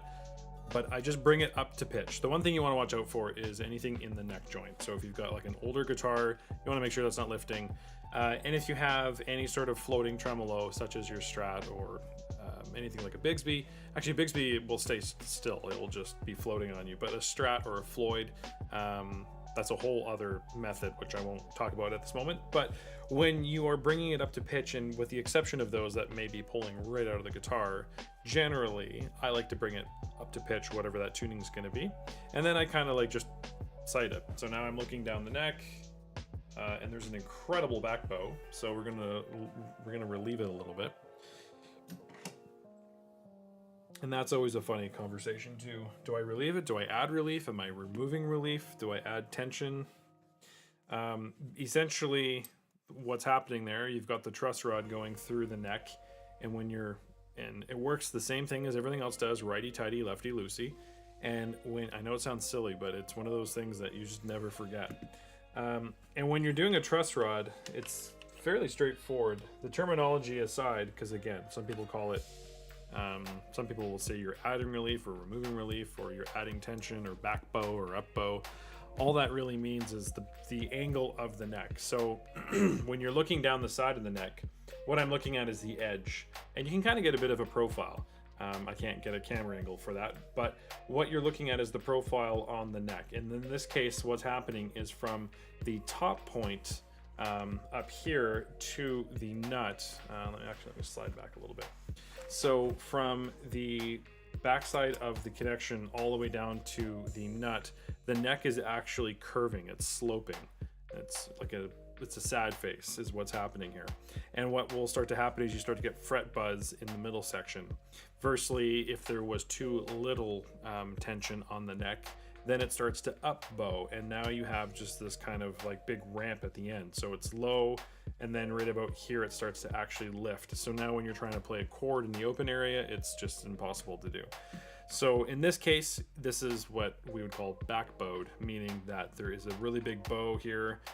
And so when we are adding, that means that the truss rod is too tight, is what that means. Because all we're doing when we're adjusting this is tightening this, and it makes this part of the neck go up or down, depending on which way we're going. So right now it's too tight, therefore, because the neck just keeps going down, down, down, down, and we need it to come up. So what we're gonna do is just add relief, remove tension, however you wanna word it, but we're gonna loosen this nut. And that will then give us, and it's not out by a whole heck of a lot, but it's out enough that it's going to cause issues. So we will, oh, it's not that one either. It's a big one. Wow, it's not that one either, okay. All right.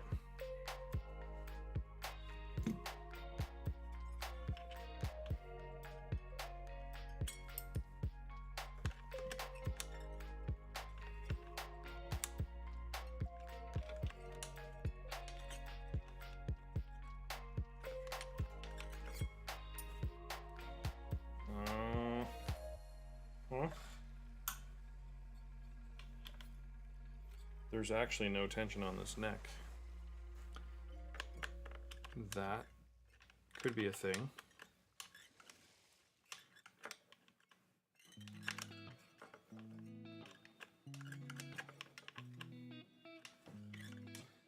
We actually may have a... Okay, so now we're getting tension on there. We don't actually want tension though.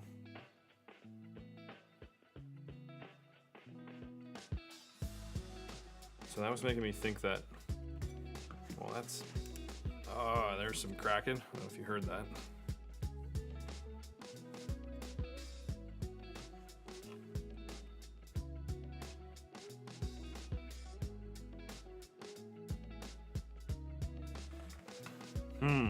This one actually might need a little bit more surgery.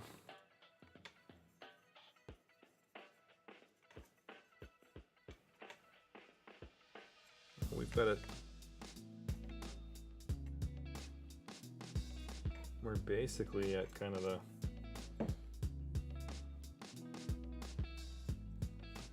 lowest this can go.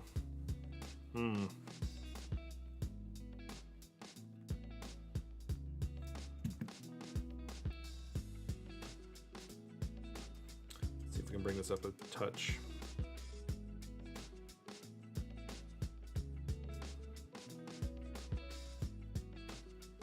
The action is sitting about where I like it to be, but also where he likes it to be. I've done a fair amount of work for him, so I know where his guitar's, what he likes. But yeah, we definitely have some neck issues here. It's not anything crazy. Like, it's not like the guitar won't be playable. Like, it's not that bad, but.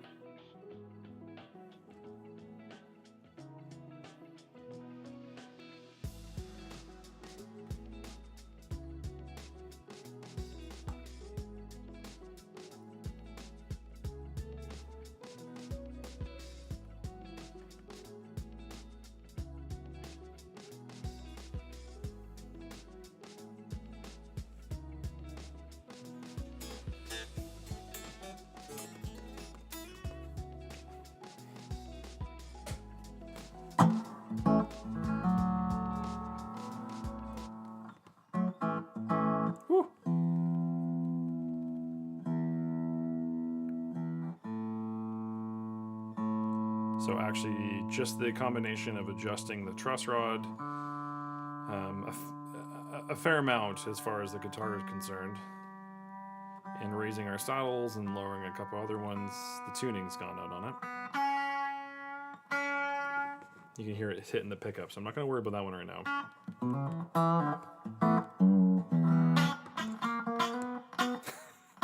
Sounds good. Okay, so...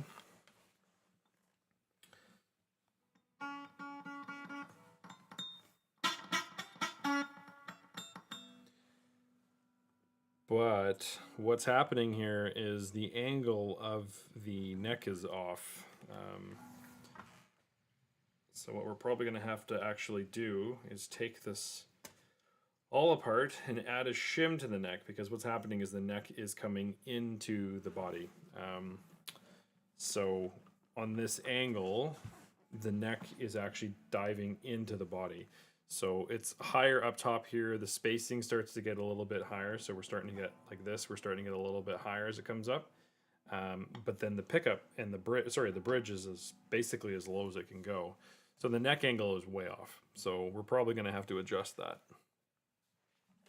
and add a shim and do all that fun stuff. But I think what I'm going to do is, because this is actually sitting at tension, it hasn't had tension on it for quite some time. So even when he bought it, it was in rough shape.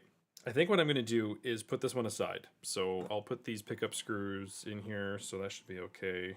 And I'm just going to let this one sit overnight, because what will probably happen is it will shift, not substantial amounts, but it'll shift enough that it'll give us what we need, and it'll kind of allow us to do the final setup. So if it's a guitar that's been sitting for a while, maybe it's been detuned or whatever. Like, side note, if you have the last couple of years, obviously everyone's kind of found a new hobby and played guitars, and maybe they had a grandparents or their parents' guitar or whatever that's been sitting in the closet or in the basement. And in some cases, if the tension hasn't been removed, So it was sitting in standard tuning, but you never play it.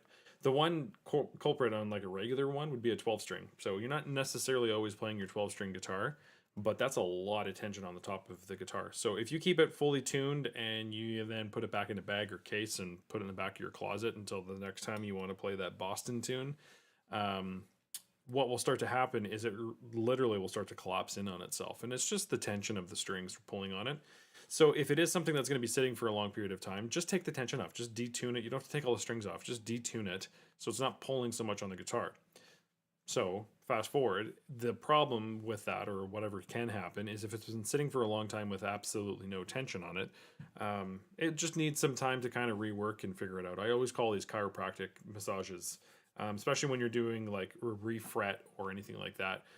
You will actually have to just let it sit, and it will kind of just acclimate to what it's going to do. And that's going to just have all the wood shifting and so forth. But yeah, so that's kind of what we're at with this one. So I think I'm just going to let this one sit overnight, and then we'll finish it up. So I'm going to just have I'll reset. There's an acoustic behind me, not the one that we're doing a little bit more structural work to it, but the other one that we're doing some structural work. So give me 5 seconds and I will flip that around. See what I'm doing here.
Also gonna have some candy as I do that.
All right. There we are. So we'll go back to, we'll just go here. Cool. So yeah, this one isn't,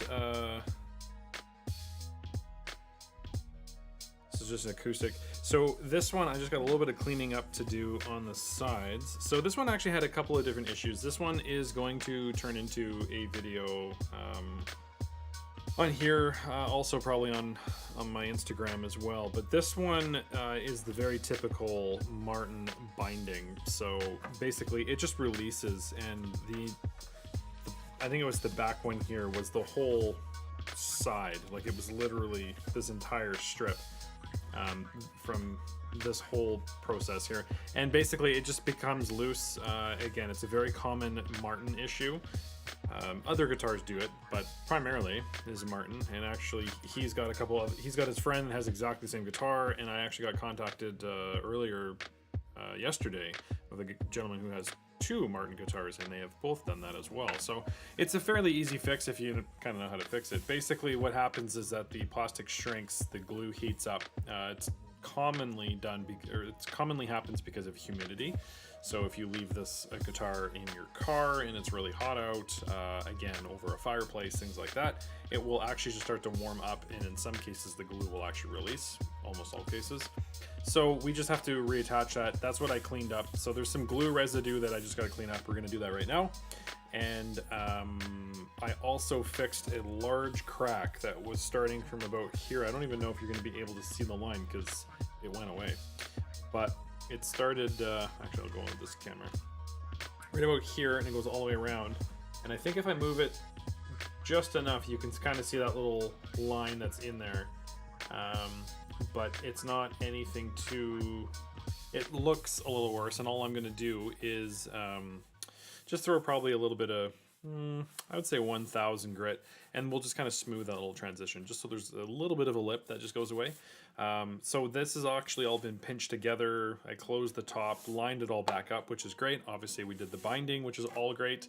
And I also cleated it this afternoon, so the cleats are in there. Basically acts like a little staple inside of this crack. So when you have anything that's running lengthwise, you just want grain that's going the other way, and it just kind of holds it all together. So that's all done. So the guitar structurally is good.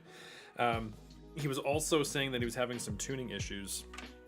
And it's funny because the first thing I did is, we were just talking about it on that other Yamaha, these tuners are so incredibly loose. Like they're actually, the tuner shaft is sliding in the slot. So these are actually, you can hear it. They're loose, flopping around inside of that. And also the keys are very loose. So what that means is that you're having to do like 3 turns, and you're only getting like a quarter or an eighth of a turn on your tuning peg. So that is a very common, very easy thing to do, is to just tighten that all up, which we will do. And we're also going to just take a quick little bit of sandpaper to the saddle on the acoustic. We've got some pretty good divots in here. They're not bad, but I can catch them, I can feel them. So on an acoustic guitar, you don't really want a whole heck of that. So we're just gonna some 400 grit, maybe 600 grit. Very quickly, we're not sanding this down. I'm just kind of going over the edge, just trying to break down those sides. And then that should give us kind of the stability that we need. We're not doing any other work to it. There's no setup or anything like that.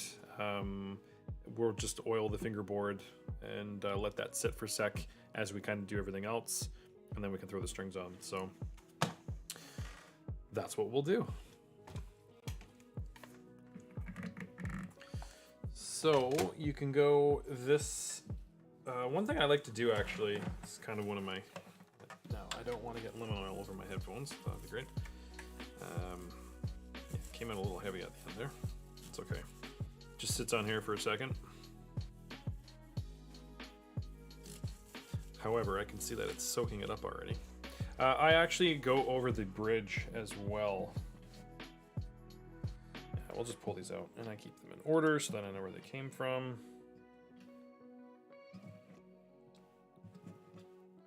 I have to take this out anyway. Need to be helpful to me. Let's see if I pliers do the trick.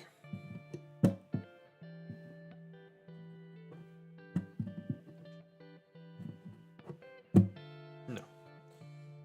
Of course not.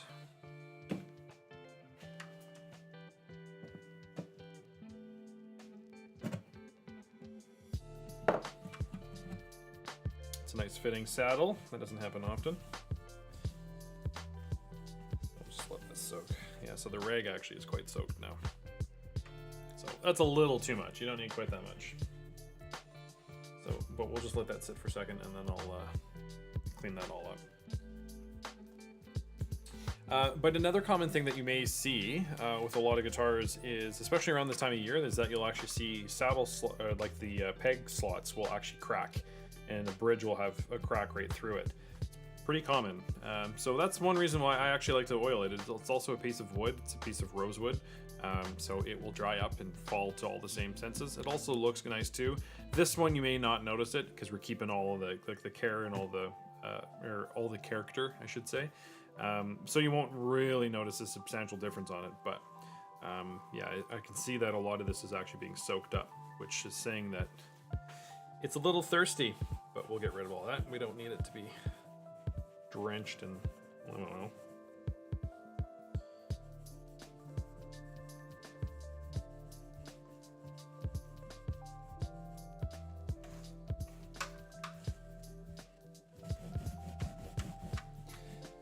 Yeah, that looks much better. So there you go. Rewind like 10 seconds ago. Yeah, you can see there's like even a shine on it now, so that's great. And again, it just gives us a nice kind of clean piece of wood, but it's also being treated. It's something that's going to actually help it having any cracks and splits, so it kind of serves a couple purposes there.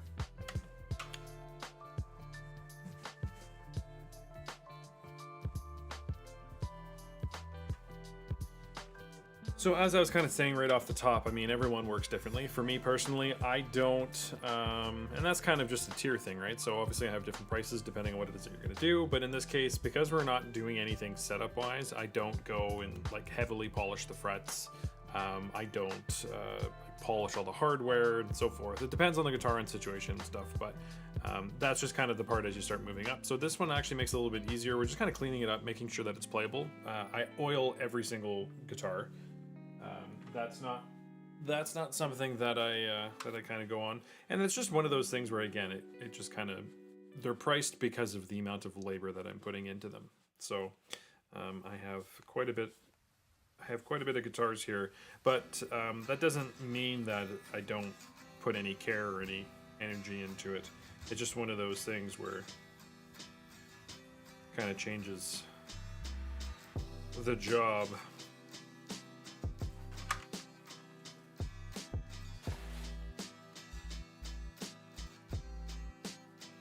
So this is just 600 grit sandpaper, and all I'm doing is, you can see these little notches that are in.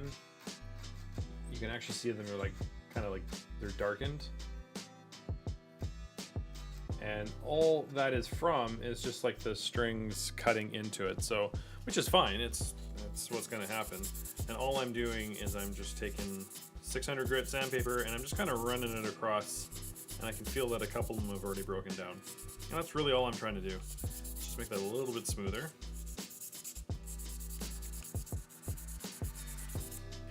Don't get me started on intonation. It's very debatable. I shouldn't say debatable. It's very subjective, depending on how you play, what you play, all that kind of stuff. So it's difficult to have, especially on an acoustic guitar, to have it so perfectly, because how heavy you hit and the way that I hit versus the way that you hit. If you're bending your strings, if you have thicker strings, all that kind of stuff. So. But it does cause intonation issues if you've got this really deep saddle slot. So if you've got something that's heavily worn, there's probably a pretty good chance it needs to be replaced, because we don't actually want that on an acoustic guitar. All right, that's really all I'm trying to do. I don't want to go crazy with it. I'm not trying to lower it or anything. The action actually is pretty low on this. He likes the feeling of it. Great. Then I don't have to worry about that. So I'll just put that aside. So yeah, so all of the gluing that I did is actually all type bond. So cleanup on it is actually really easy. We can just use a bit of water.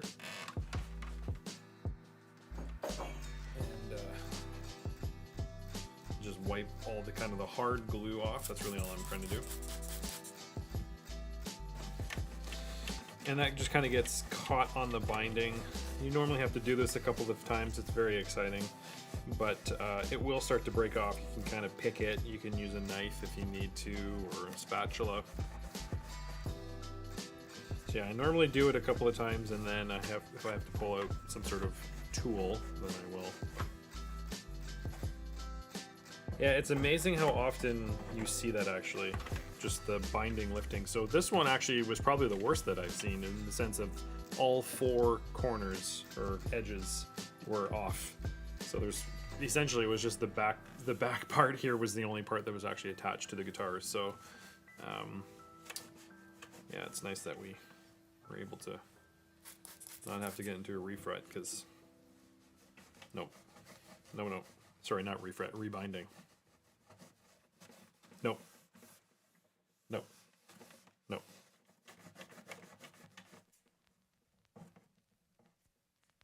All right.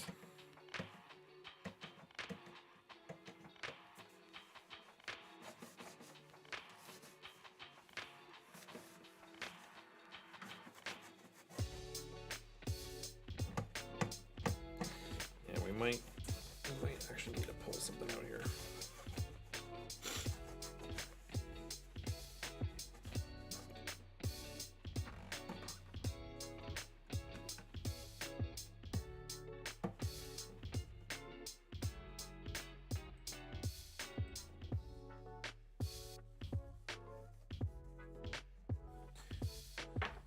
I'm just going to use my flat spatula, which is what I use to actually get the glue in it, which of course also has glue on it. Forgot to clean that when I was done.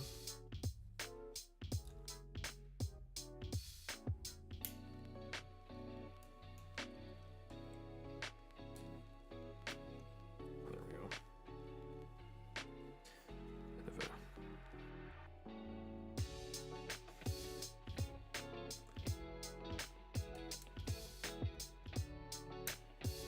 Whew.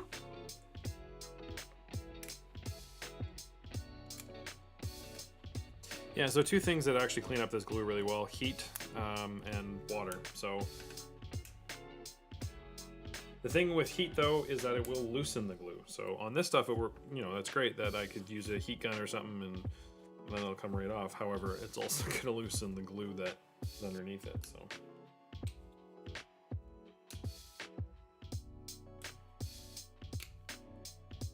And then for me personally, I actually like to use Titebond 2 because it is actually essentially, I don't remember the technical term on all the glues, but it's essentially a humidity glue, meaning that it can handle high temperatures or higher temperatures and doesn't get infected so much. Because again, that's really how this happened in the first place, is I probably have to get this glue wet again, yeah.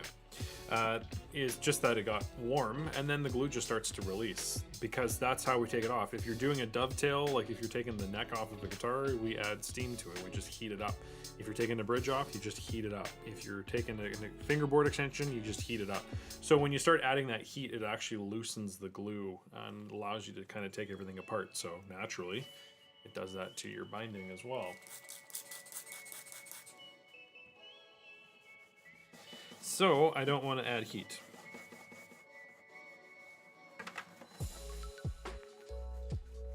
And I obviously try as hard. Binding is really tricky, the process of actually putting this on. You're using a heat gun, you're essentially melting the binding, getting it all warm and malleable again. And then once you put it actually into position, then you have to get glue in there and then tape it. Like, you don't have a lot of time. So there will be some excess glue sticking out. But when I do anything, I really like to try and get as much of it as I can, especially when it's wet, because it's so much easier than having to clean it up after the fact. It is easy to clean up, so it's like, you know, it's not at the end of the world, but if I don't have to, then that's even better. I'm just using the kind of the tip of the knife, trying to break some of the stuff off. It doesn't want to go anywhere. Doesn't seem to be our night.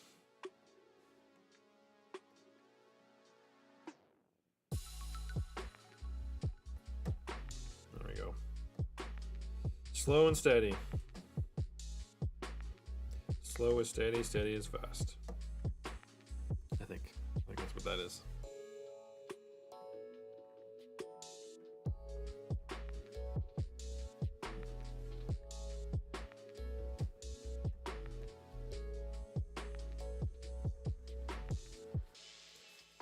The other thing I might do, because it kind of cracked the lacquer and stuff anyway, and it might help us twofold, is I might just grab actually some like 2000 grit sandpaper. I'll just kind of break that off, I think. I'm just gonna go grab that.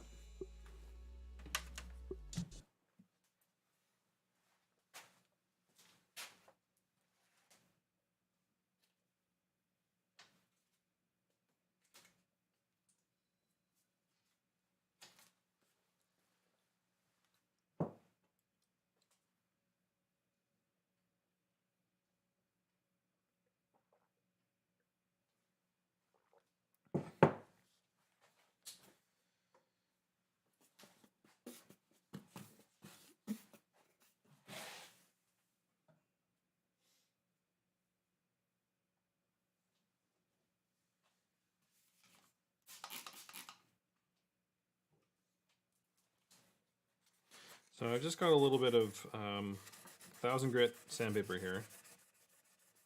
Because the other thing is that I don't want it to get too sanded and scuffed that now I have to do finish work. So it's kind of a little bit of a dangerous game, but. And then I'm just using a little bit of water and dish soap just as kind of like a lubricant. So I am wet sanding, but I'm also using it with soap. And that is just kind of giving me a little bit of a lubricant against the sandpaper, so I'm not rubbing sandpaper on the finish.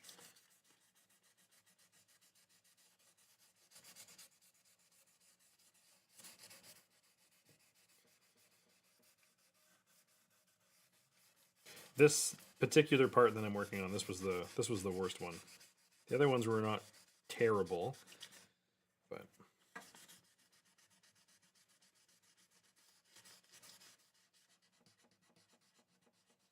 so with this kind of stuff, like over a crack and things, we'll do this on the crack when we get there. But I actually go with the grain, obviously, and then I'll go very, very lightly. Like I'm barely even touching the sandpaper. And when I'm kind of going over the transition, I'm just kind of letting it rub over that, just trying to catch just that little burr. I don't want to do anything crazy, because again, I don't want to have to now like buff out this in the guitar. That's the opposite direction of where I'm trying to go.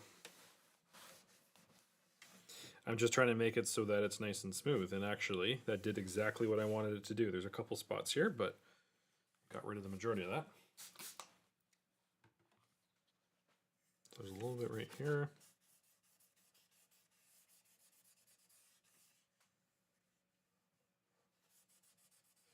This one I'm going to go this way because it's this gap that I can feel. There we go. There's another one right here. That one makes sense because that's kind of the binding that got heated up the most. Because what happens is that the binding itself starts to shrink.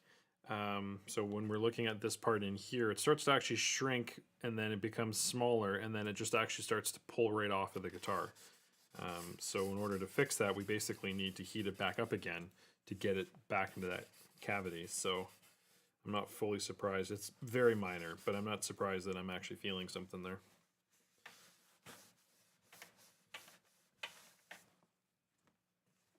But there is that, which is great.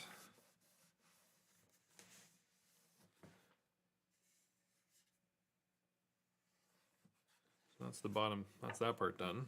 We'll go here, and this doesn't need a whole heck of a lot on the back, but we'll do a little bit.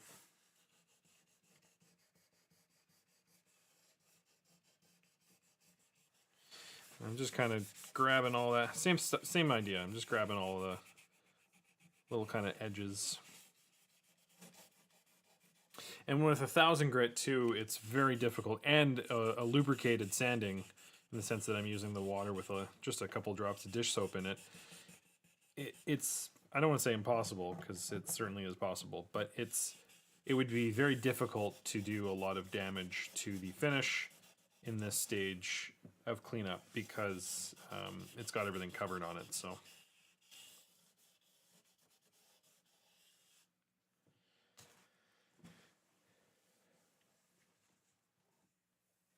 beautiful. So there's that side all done. So yeah, it doesn't take very long, and it gives you what you're looking at. This guitar has certainly been played. This is a very busy session player as well. He does a lot of acoustic guitars, and as you can see, he likes to play it. So that's great. That's what it's designed for. So you know, it kind of helps us a little bit without saying, you know, go crazy and be sloppy, but it's helping us out a little bit that we don't have to worry about it being absolutely pristine. But this is working. It's not doing any damage to the finish at all, and it's also removing the excess glue, and it's also grabbing that that little edge just where the binding meets the body. So we got a little bit of the glue buildup right here. And then sometimes, especially at this point, when it starts to get a little bit more, here, can I do this? It's a little bit easier to see. Especially when you get to this point, it makes it quite a bit easier because we're not having to, when you get it wet like this, it's much easier to just kind of pick it off because it's basically given up all of its hold power. So clean that up. Beautiful. Again, we got a little bit where the binding lifts, but I'm not too worried about that. That's just par for the course. And how's the top doing? We got a little bit there, so let's grab a little bit more. So I ended up actually gluing all 4 of the bends here, so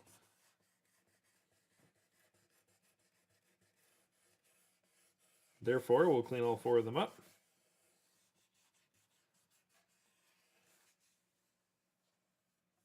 Beautiful.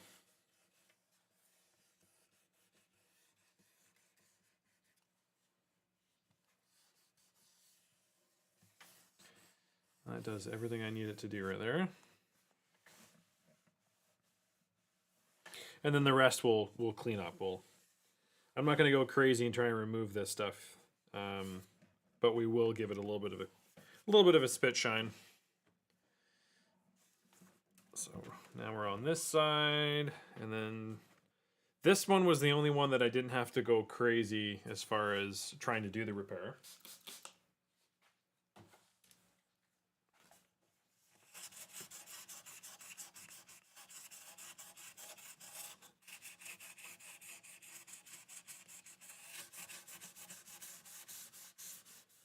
So that's ideal.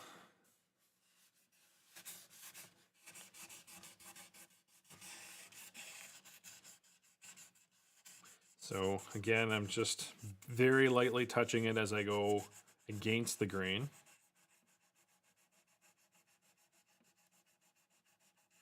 But I am using 1000 grit, so it's going to be kind of difficult to burn through the finish here.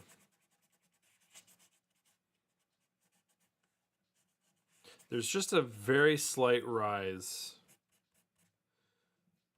like the edge of the binding, but it's not anything. It's not bad. It's just not, because this was the other bad one. This one actually was off quite a bit, and this is also in part of the crack. Kind of helped that a little bit, so it misaligned the side. So there's a little bit extra work to do on this, just because the crack, after we aligned it, I guess maybe that made the initial binding pop. I'm not really too sure, but it doesn't perfectly line up. It's about 90%. But adding just a little bit of, again, 1000, I might go to 2000 on this. We'll see how this all finishes up. But because it's so smooth, it just grabs those little edges and anything that's kind of peeking out. It's not doing anything too destructive as far as finish or removing material. So it does a really, really good job of hiding the fact that we've done a binding job.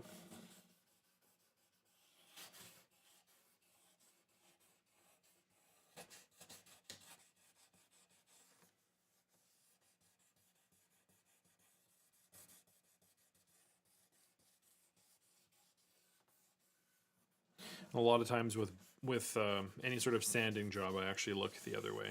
So then I just kind of run my fingers along, and I'm not actually paying attention, because if you're looking at it, you're going to want to feel something or kind of focus a little bit more on it. But if you're kind of focusing on something else or just running your fingers along it, then you can actually feel like there's something right here, and that's the lift in the binding. But it's just because it's not perfect. The rest of this is perfect, which I'm very happy with, because it didn't look very good when it showed up here. But again, very, very common issue, especially if you're not treating your guitars right. If there's a lot of humidity issues, it will happen. So now, I don't know if you can, I was kind of showing you the angle on this before, but there's a crack that runs right here, and I'm going to do the same thing. I'm just going to run the 1000 grit. I got a little bit of water, a little bit of soap, just to kind of give me a little bit of a lubricant. And I'm just running over that crack, and I'm getting rid of any of the glue that's kind of squeezed out, as well as if perhaps the lacquer kind of, this little part right here, I think this may have been impacted. It's very minor impact. It's not like something went through it, but there's a little bit of lacquer kind of flaking off here. So we'll just, again, very, very lightly, need a little bit more moisture. You also notice that I'm not applying the moisture directly to the guitar. Again, it depends on what you're doing. When I'm like wet sanding that yellow one that was just on the bench, that one I was like spraying the guitar itself. But with this type of stuff, I don't want to do anything crazy. I don't want to soak the wood, or I just need a little bit of lubricant to kind of help me glide along the top. I'm just trying to get off any kind of high edge. I'm not trying to do anything destructive. With buffing out a finish on a guitar, you're a little bit more trying to break through all the finish. So I think that actually might do it.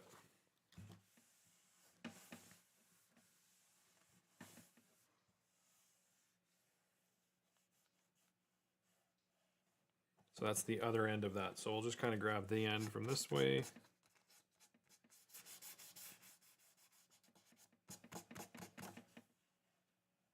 And that does it. With the sandpaper, all you're really doing is, again, you're kind of catching everything. But if you've got something that's a little bit raised, the sandpaper will catch all those little pieces of lacquer or paint or whatever, however your guitar has been finished, and it allows it to knock all that off, so that it's just less for you to run your finger, to get caught on your clothing, which of course starts to open up cracks and stuff again. So all in all, I'm very happy with that. Everything feels really good on that. The binding feels great. The crack feels good. It's secure. It's stabilized. You can't feel any of it. So that's cool. I dig it. I dig it.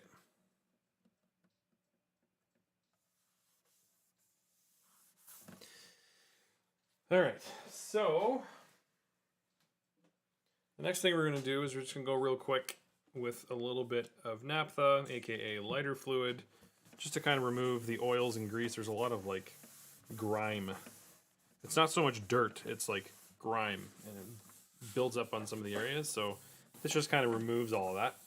I also apply this when I'm doing any sort of side cracks or any of that kind of stuff. I'll actually use that as well, and it just removes the fingerprints, because of course the first thing that happens when you put a crack in your guitar, you go, oh shit, I got a crack in my guitar, and then you run your fingers in it, but the oils from our hands get caught in there, and it can actually cause issues as far as making the repair flawless.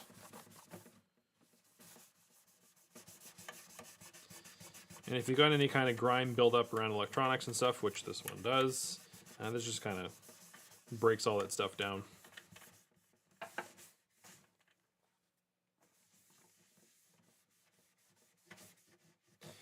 But we won't actually change the aesthetic of the guitar, so.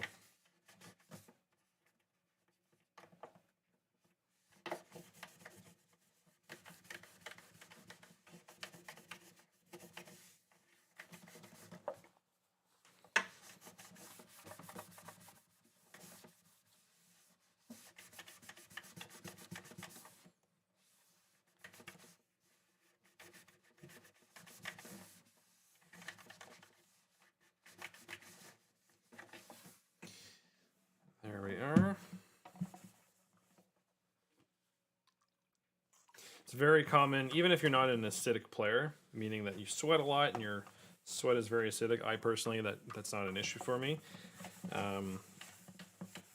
Some guys that I know I have a couple clients that are incredibly acidic, like their sweat is very acidic and it actually stains and tarnishes hardware and all that kind of stuff. But you'll get this buildup on your guitar and it's just like a film. It's fine, it doesn't really do anything, but over time it becomes harder and harder to remove. So I'm just kind of lightly going over it. Again, I'm not going to touch that because he really digs the appearance of that, which is cool. That's fine. Just a little bit better than when it came in, that's all. And then what I also do is just to kind of let that sit as I'm kind of getting ready. I will give it a little clean. That I'm not too worried if some of it comes off. You gotta have a clean guitar. Come on. Come on.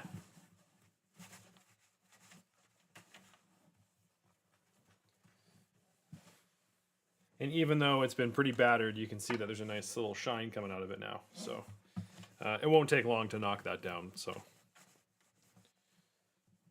if he doesn't like it. It's funny, every once in a while I do have a client that's like, you cleaned my guitar. It's like, yeah, of course I did. Of course I did.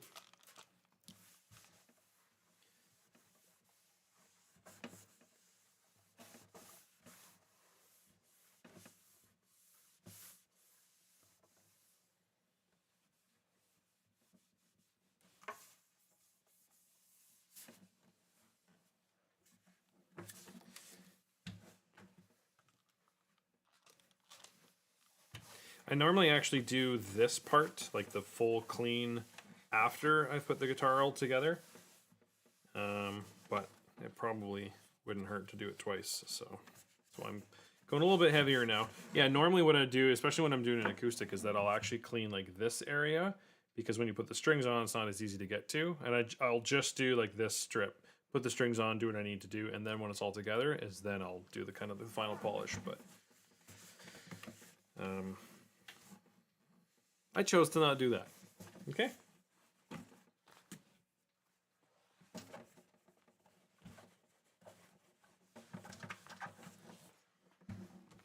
Cool. And then, yeah, what we will do on the tuners, just to show you what I'm actually up to here.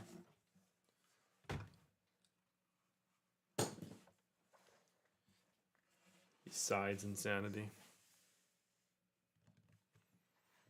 is actually tightening these. So I'm tightening the tuner screw. Yeah, some of these are... And you don't want these as tight as they can go, because then the tuner doesn't move. It feels like you're grinding it. All we're trying to do is remove that like excess wobble. But if you have an issue where your guitar is having some serious tuning issues, start here. I would almost put money on it.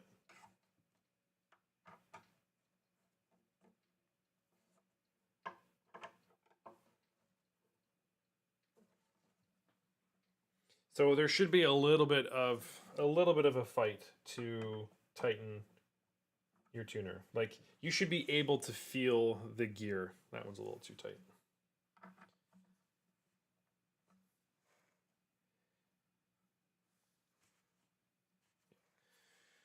Cool. There's that, and then we'll also do this. Holy, yeah, these are really, really loose. All of these are getting a good spin. And that just provides them, or prevents them from sliding around. And we'll just take a quick peek at these as well, just if the key itself is sliding on us. Again, I'm not going as tight as I can. I'm just making sure that they're snug. This is a huge area. I've actually got a guitar that I just finished spraying, that these screws were actually tightened too much, and it actually split the headstock. So there's all these splits coming off the back, and it's from that screw. And unfortunately, that can cause a lot of damage. So, all right, I'm not going to string this left-handed because that's going to be difficult. So we're going to go this way. And it's going to be great. You can't see what's going on anyway. And then we'll throw all this in, and you'll be good. I'm just going to give the edge just a quick little run.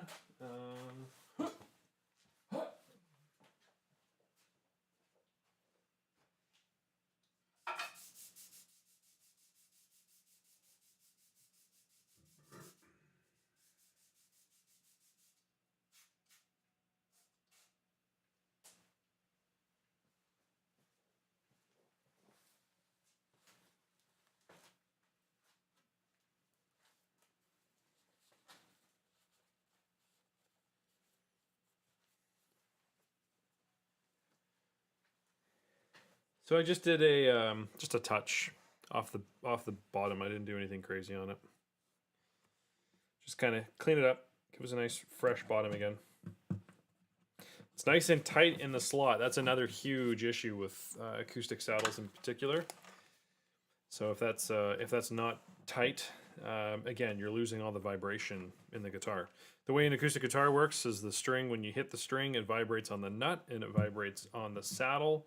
And then, especially in the saddle, it actually goes through the bridge into the top, resonates the top, and that's what's producing the sound. So this essentially is probably the most important part on your acoustic. So if it's not set up correctly, it's in there, it's too sloppy, whatever the case is, you're not doing yourself any favors.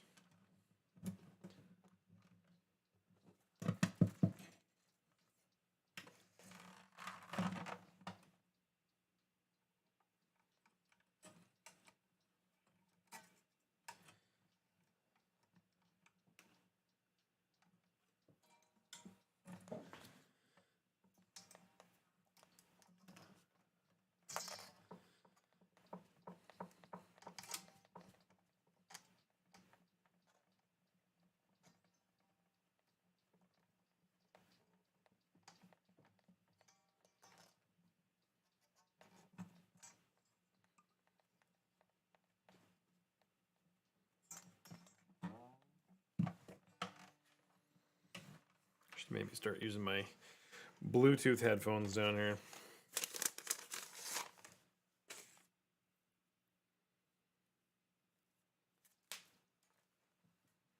And then I have this cable. And then I'm actually a little bit more mobile. It's probably not a bad idea, actually.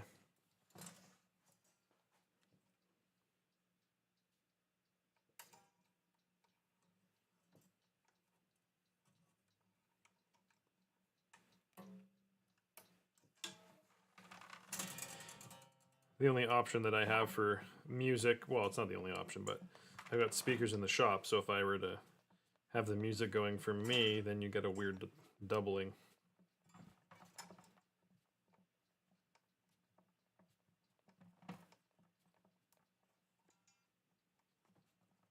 And I'm not about that, so.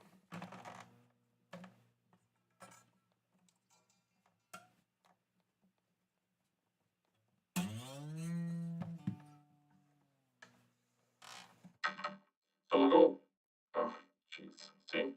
That's what happens. There we go. That's what happens. The cable hits the vocoder.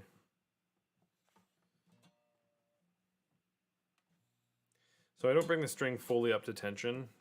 Before it gets fully up to tension is when I stretch them. And then I'll bring them up. It doesn't feel great on the hands, and it's also not great for the guitar when you do it like that. So when you do it loose, you've got all this extra slack in the string. But bringing it up to full tension and then twisting it, that's a lot of unnecessary force.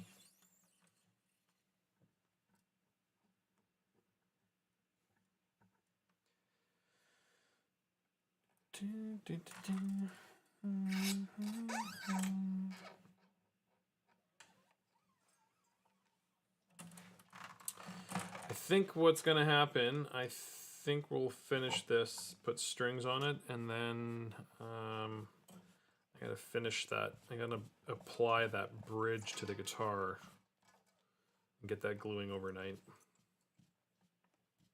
So I was gonna do another setup, but just looking at the time and stuff, I think I might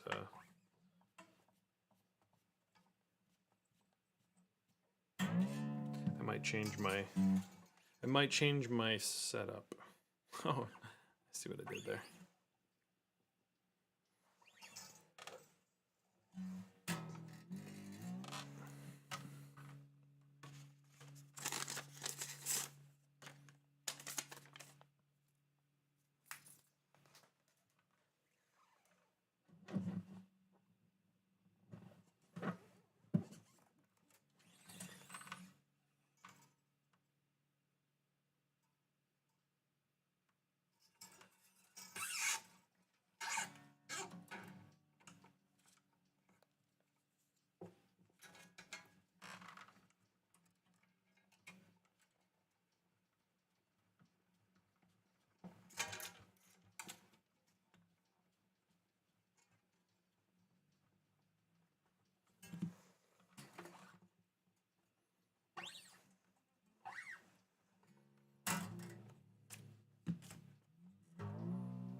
There's no speed up montage when you're doing this in real time.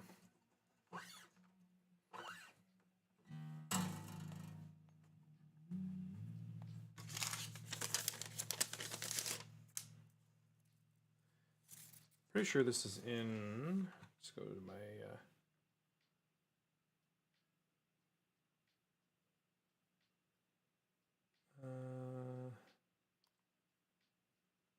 Oh, I don't have it open. Pretty sure this is in standard. Yep. Yeah. Yeah.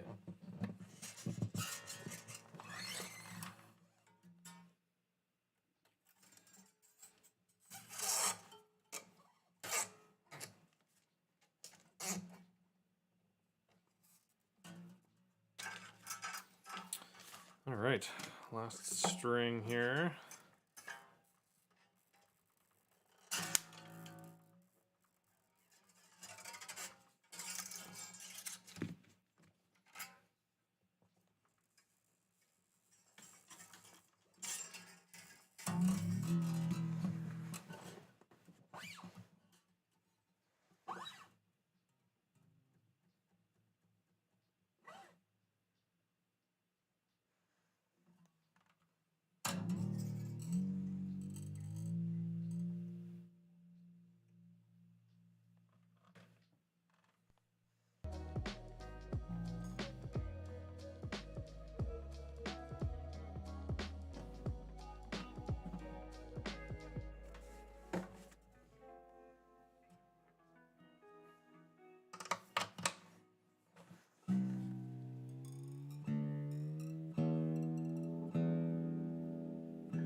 Ugh.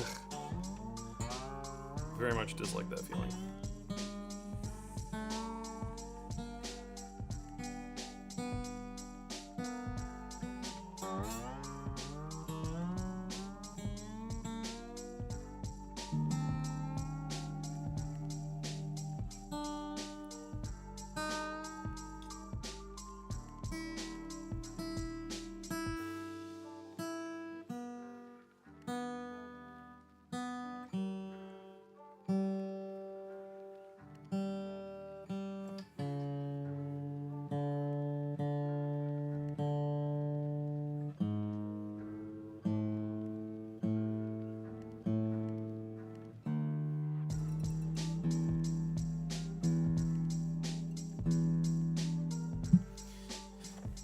right.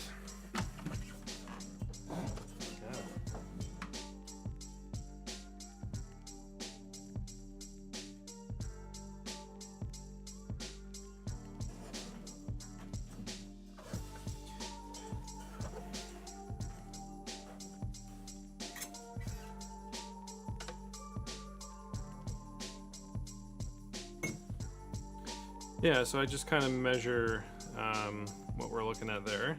I'm just going to turn this off because I feel as though this is going to be a bit of a cannon. Sure is.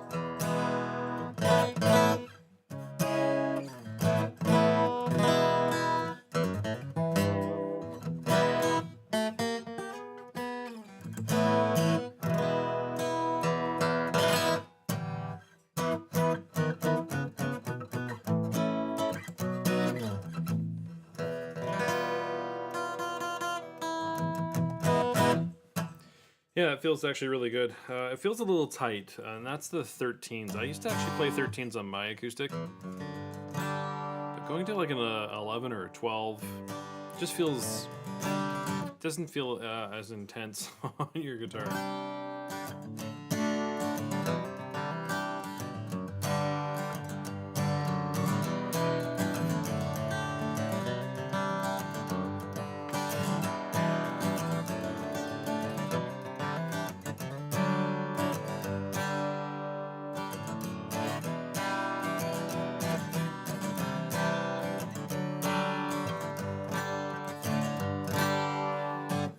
Yeah, so even though it was just put new strings on it and don't touch it, like don't worry about it.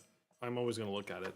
The only reason why is because it's funny how often I will do something very minor, such as adjust the truss rod or give the saddle just the slight little shave, and you give it back, regardless of their level of playing and all that kind of stuff. But they'll just go, "Wow, it feels really good." I was like, "Yeah," because your truss rod, as we were talking, so it really happens on acoustics where like the neck comes up quite a bit. It becomes very difficult to play. So it depends on your hand strength and all that kind of stuff as far as being able to notice it. But for me, it's one of those things where I'm a guitar player first, and then well, I guess whatever. I'm a guitar player as well.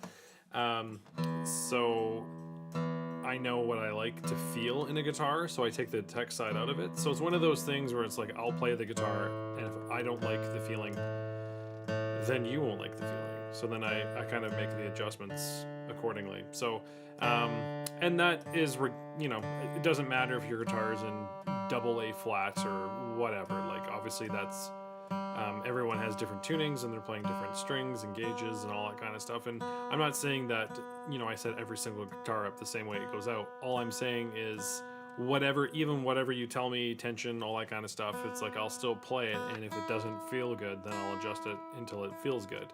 That seems to be kind of my secret sauce, if you will.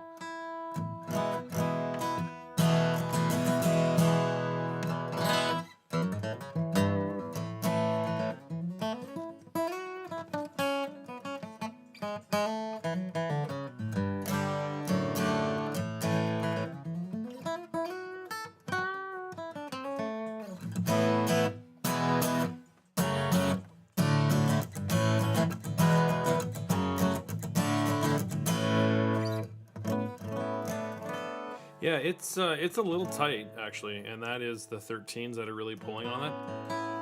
But it's funny because I imagine that string gauge, that tension, all that kind of stuff, you're just used to it. It's kind of like if you think about in the recording sense, or even I don't know if artists work the same way, but you're doing something like in recording sense. There's the artist that's writing their song, and the producer kind of says, "Oh, maybe we should try doing this," and then you give it to say a mix engineer, or as you're going down the chain, there's a new set of ears on it. That's kind of how I envision this process. So, like I said, even though it was just like, oh yeah, and just throw some strings on, it's like okay. But I'm going to throw them on, I'm going to look at it, feel it, play it. So I did lower the saddle a little bit. To be honest, I might actually go a little bit more because it's quite high. The other thing is that I know, I should say, or I should make a big disclaimer here. I also know these clients as far as their playing style how they play, what they're doing. So it's dependent on if you're playing with the pick, if you're doing your folk, you know, if you're doing that kind of stuff versus just your strumming.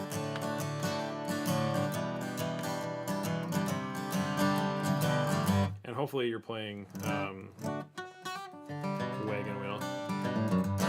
But anyway, that's one of those things where all of a sudden you have, you know, every player, and that's the reason why I always, you know, I'd like to know how my clients play, what they do, all that kind of stuff. Or even if you're coming into that and you're, no, it's a finger style. So then you're playing it and you're trying to feel it in that style, because all of that stuff is you're playing the guitar differently, especially on an acoustic guitar. It's very, very, very noticeable depending on your style, what it is that you're trying to do, versus if you're just playing kind of those higher octave chords or whatever the case is. So it's really a good thing to kind of set the guitar up to the situation that you're going into, and that's kind of the, you know, when you get a new guitar, whether it's from your local music store, whether it's online or Craigslist or Facebook or wherever else you get your instruments from, it's definitely a great thing to get them set up professionally or half professionally or whatever you want to call it. But just having someone else kind of taking a look at it, because then you have the ability of just getting a new set of eyes on it, a new set of hands on it. Ideally, it's going to another guitar player, because, you know, if you look at it spec wise, you're like, yep, absolutely, that's what the manufacturer recommends, which, okay, that's fine. I'm not putting down manufacturer specs or anything like that.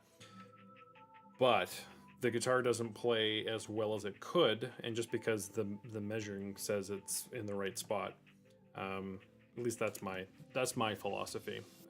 And I've been pretty busy, and that's just one of the things that I get, is just saying, hey, you know, like, it feels great, it's never felt that good, I don't know what you did, yada yada. And it's nothing major. Like, I'm not saying I'm reinventing the wheel. It's just, if I don't, that's kind of my internal sign off. If I'm not happy with the way the guitar feels, you're not getting it back, period. Regardless of tuning, regardless of strings, tension, all that kind of stuff. That's just how I am. So anyway, that is that. This guitar is all wrapped and done. I'm not gonna go crazy with it. I'd like to go and do a little bit more, but he says he likes the feeling of it, because he also really digs into it. So having that little bit of height wise, it's actually pretty good. If anything, I would probably look at lowering the tension. 13s is a lot of tension on a guitar, and you can feel it. Like, I kind of cringe when I start tuning, especially the G and the B. When you start tuning those, you can feel the guitar kind of saying, please stop, like, I'm fighting you. You go into 12s, and now all of a sudden, all that, like, really intense tension that's on the guitar just disappears, because you're going with a light string. It's a little bit less pull on the top. That also arises in electric guitars as well. So if you start playing it, you can just really feel, it just feels tight, is really the easiest way to describe that. So you're trying to press, and it takes a lot of effort. I mean, A, that could be action, but B, it could just be like the wrong gauge for what it is that you're trying to do. And that kind of stuff will come along as I start to kind of do the videos. I think I'm actually going to, yeah, we're looking at 12 o'clock. I got a little bit on the other side, and I have to do a fair amount of setup. So I think I might end the stream here, just because I don't have the easiest way of setting up cameras over there, and I kind of just need to get it done. So, yeah. Unfortunately, I was only able to do the one stream this week. As I said, it's been very, very busy. The nice thing is that my setup is basically, it's just up, so it doesn't really interfere with work in the sense of I have to set up all my cameras and lights and so forth. So that's been actually really nice, with the exception of the one that's behind me. That one's a bit of a pain just because it's an older phone and so forth. But in any case, that's that. If you have stuck around and kind of followed this, I appreciate it. We'll probably do something in the beginning of the week. I'm not really too sure what yet, but we'll see what happens, because I'm just kind of trucking my way through all this stuff until next week. I'm trying to think of what we actually have. Might have some finish. I mean, those bases that we've been doing the last couple of weeks, the lacquer is probably going to be cured over the weekend, that we can do the final push on those, which that actually might be kind of fun, because if you've been following along, we started with two completely broken headstocks, and we've just carried on with that. So yeah, So there you go. Did the two. That Yamaha I'm going to come back to tomorrow. It just needs a little bit of a tweak. It's nothing dramatic, but we'll just let it sit under tension. This one this one's good to go. So he's quite happy with the way it feels and stuff. So I'm not going to push my limit with it because it doesn't feel bad. We could make it a little bit better, but I'm not going to do it without asking you them. So cool. I appreciate you sticking around. I appreciate supporting and all that fun stuff. And we will see you on the next one. Not too sure when that it's going to be. Probably Tuesday, but we'll see. Yes. Take care. Have a good evening. Thanks for watching. Just keep strumming.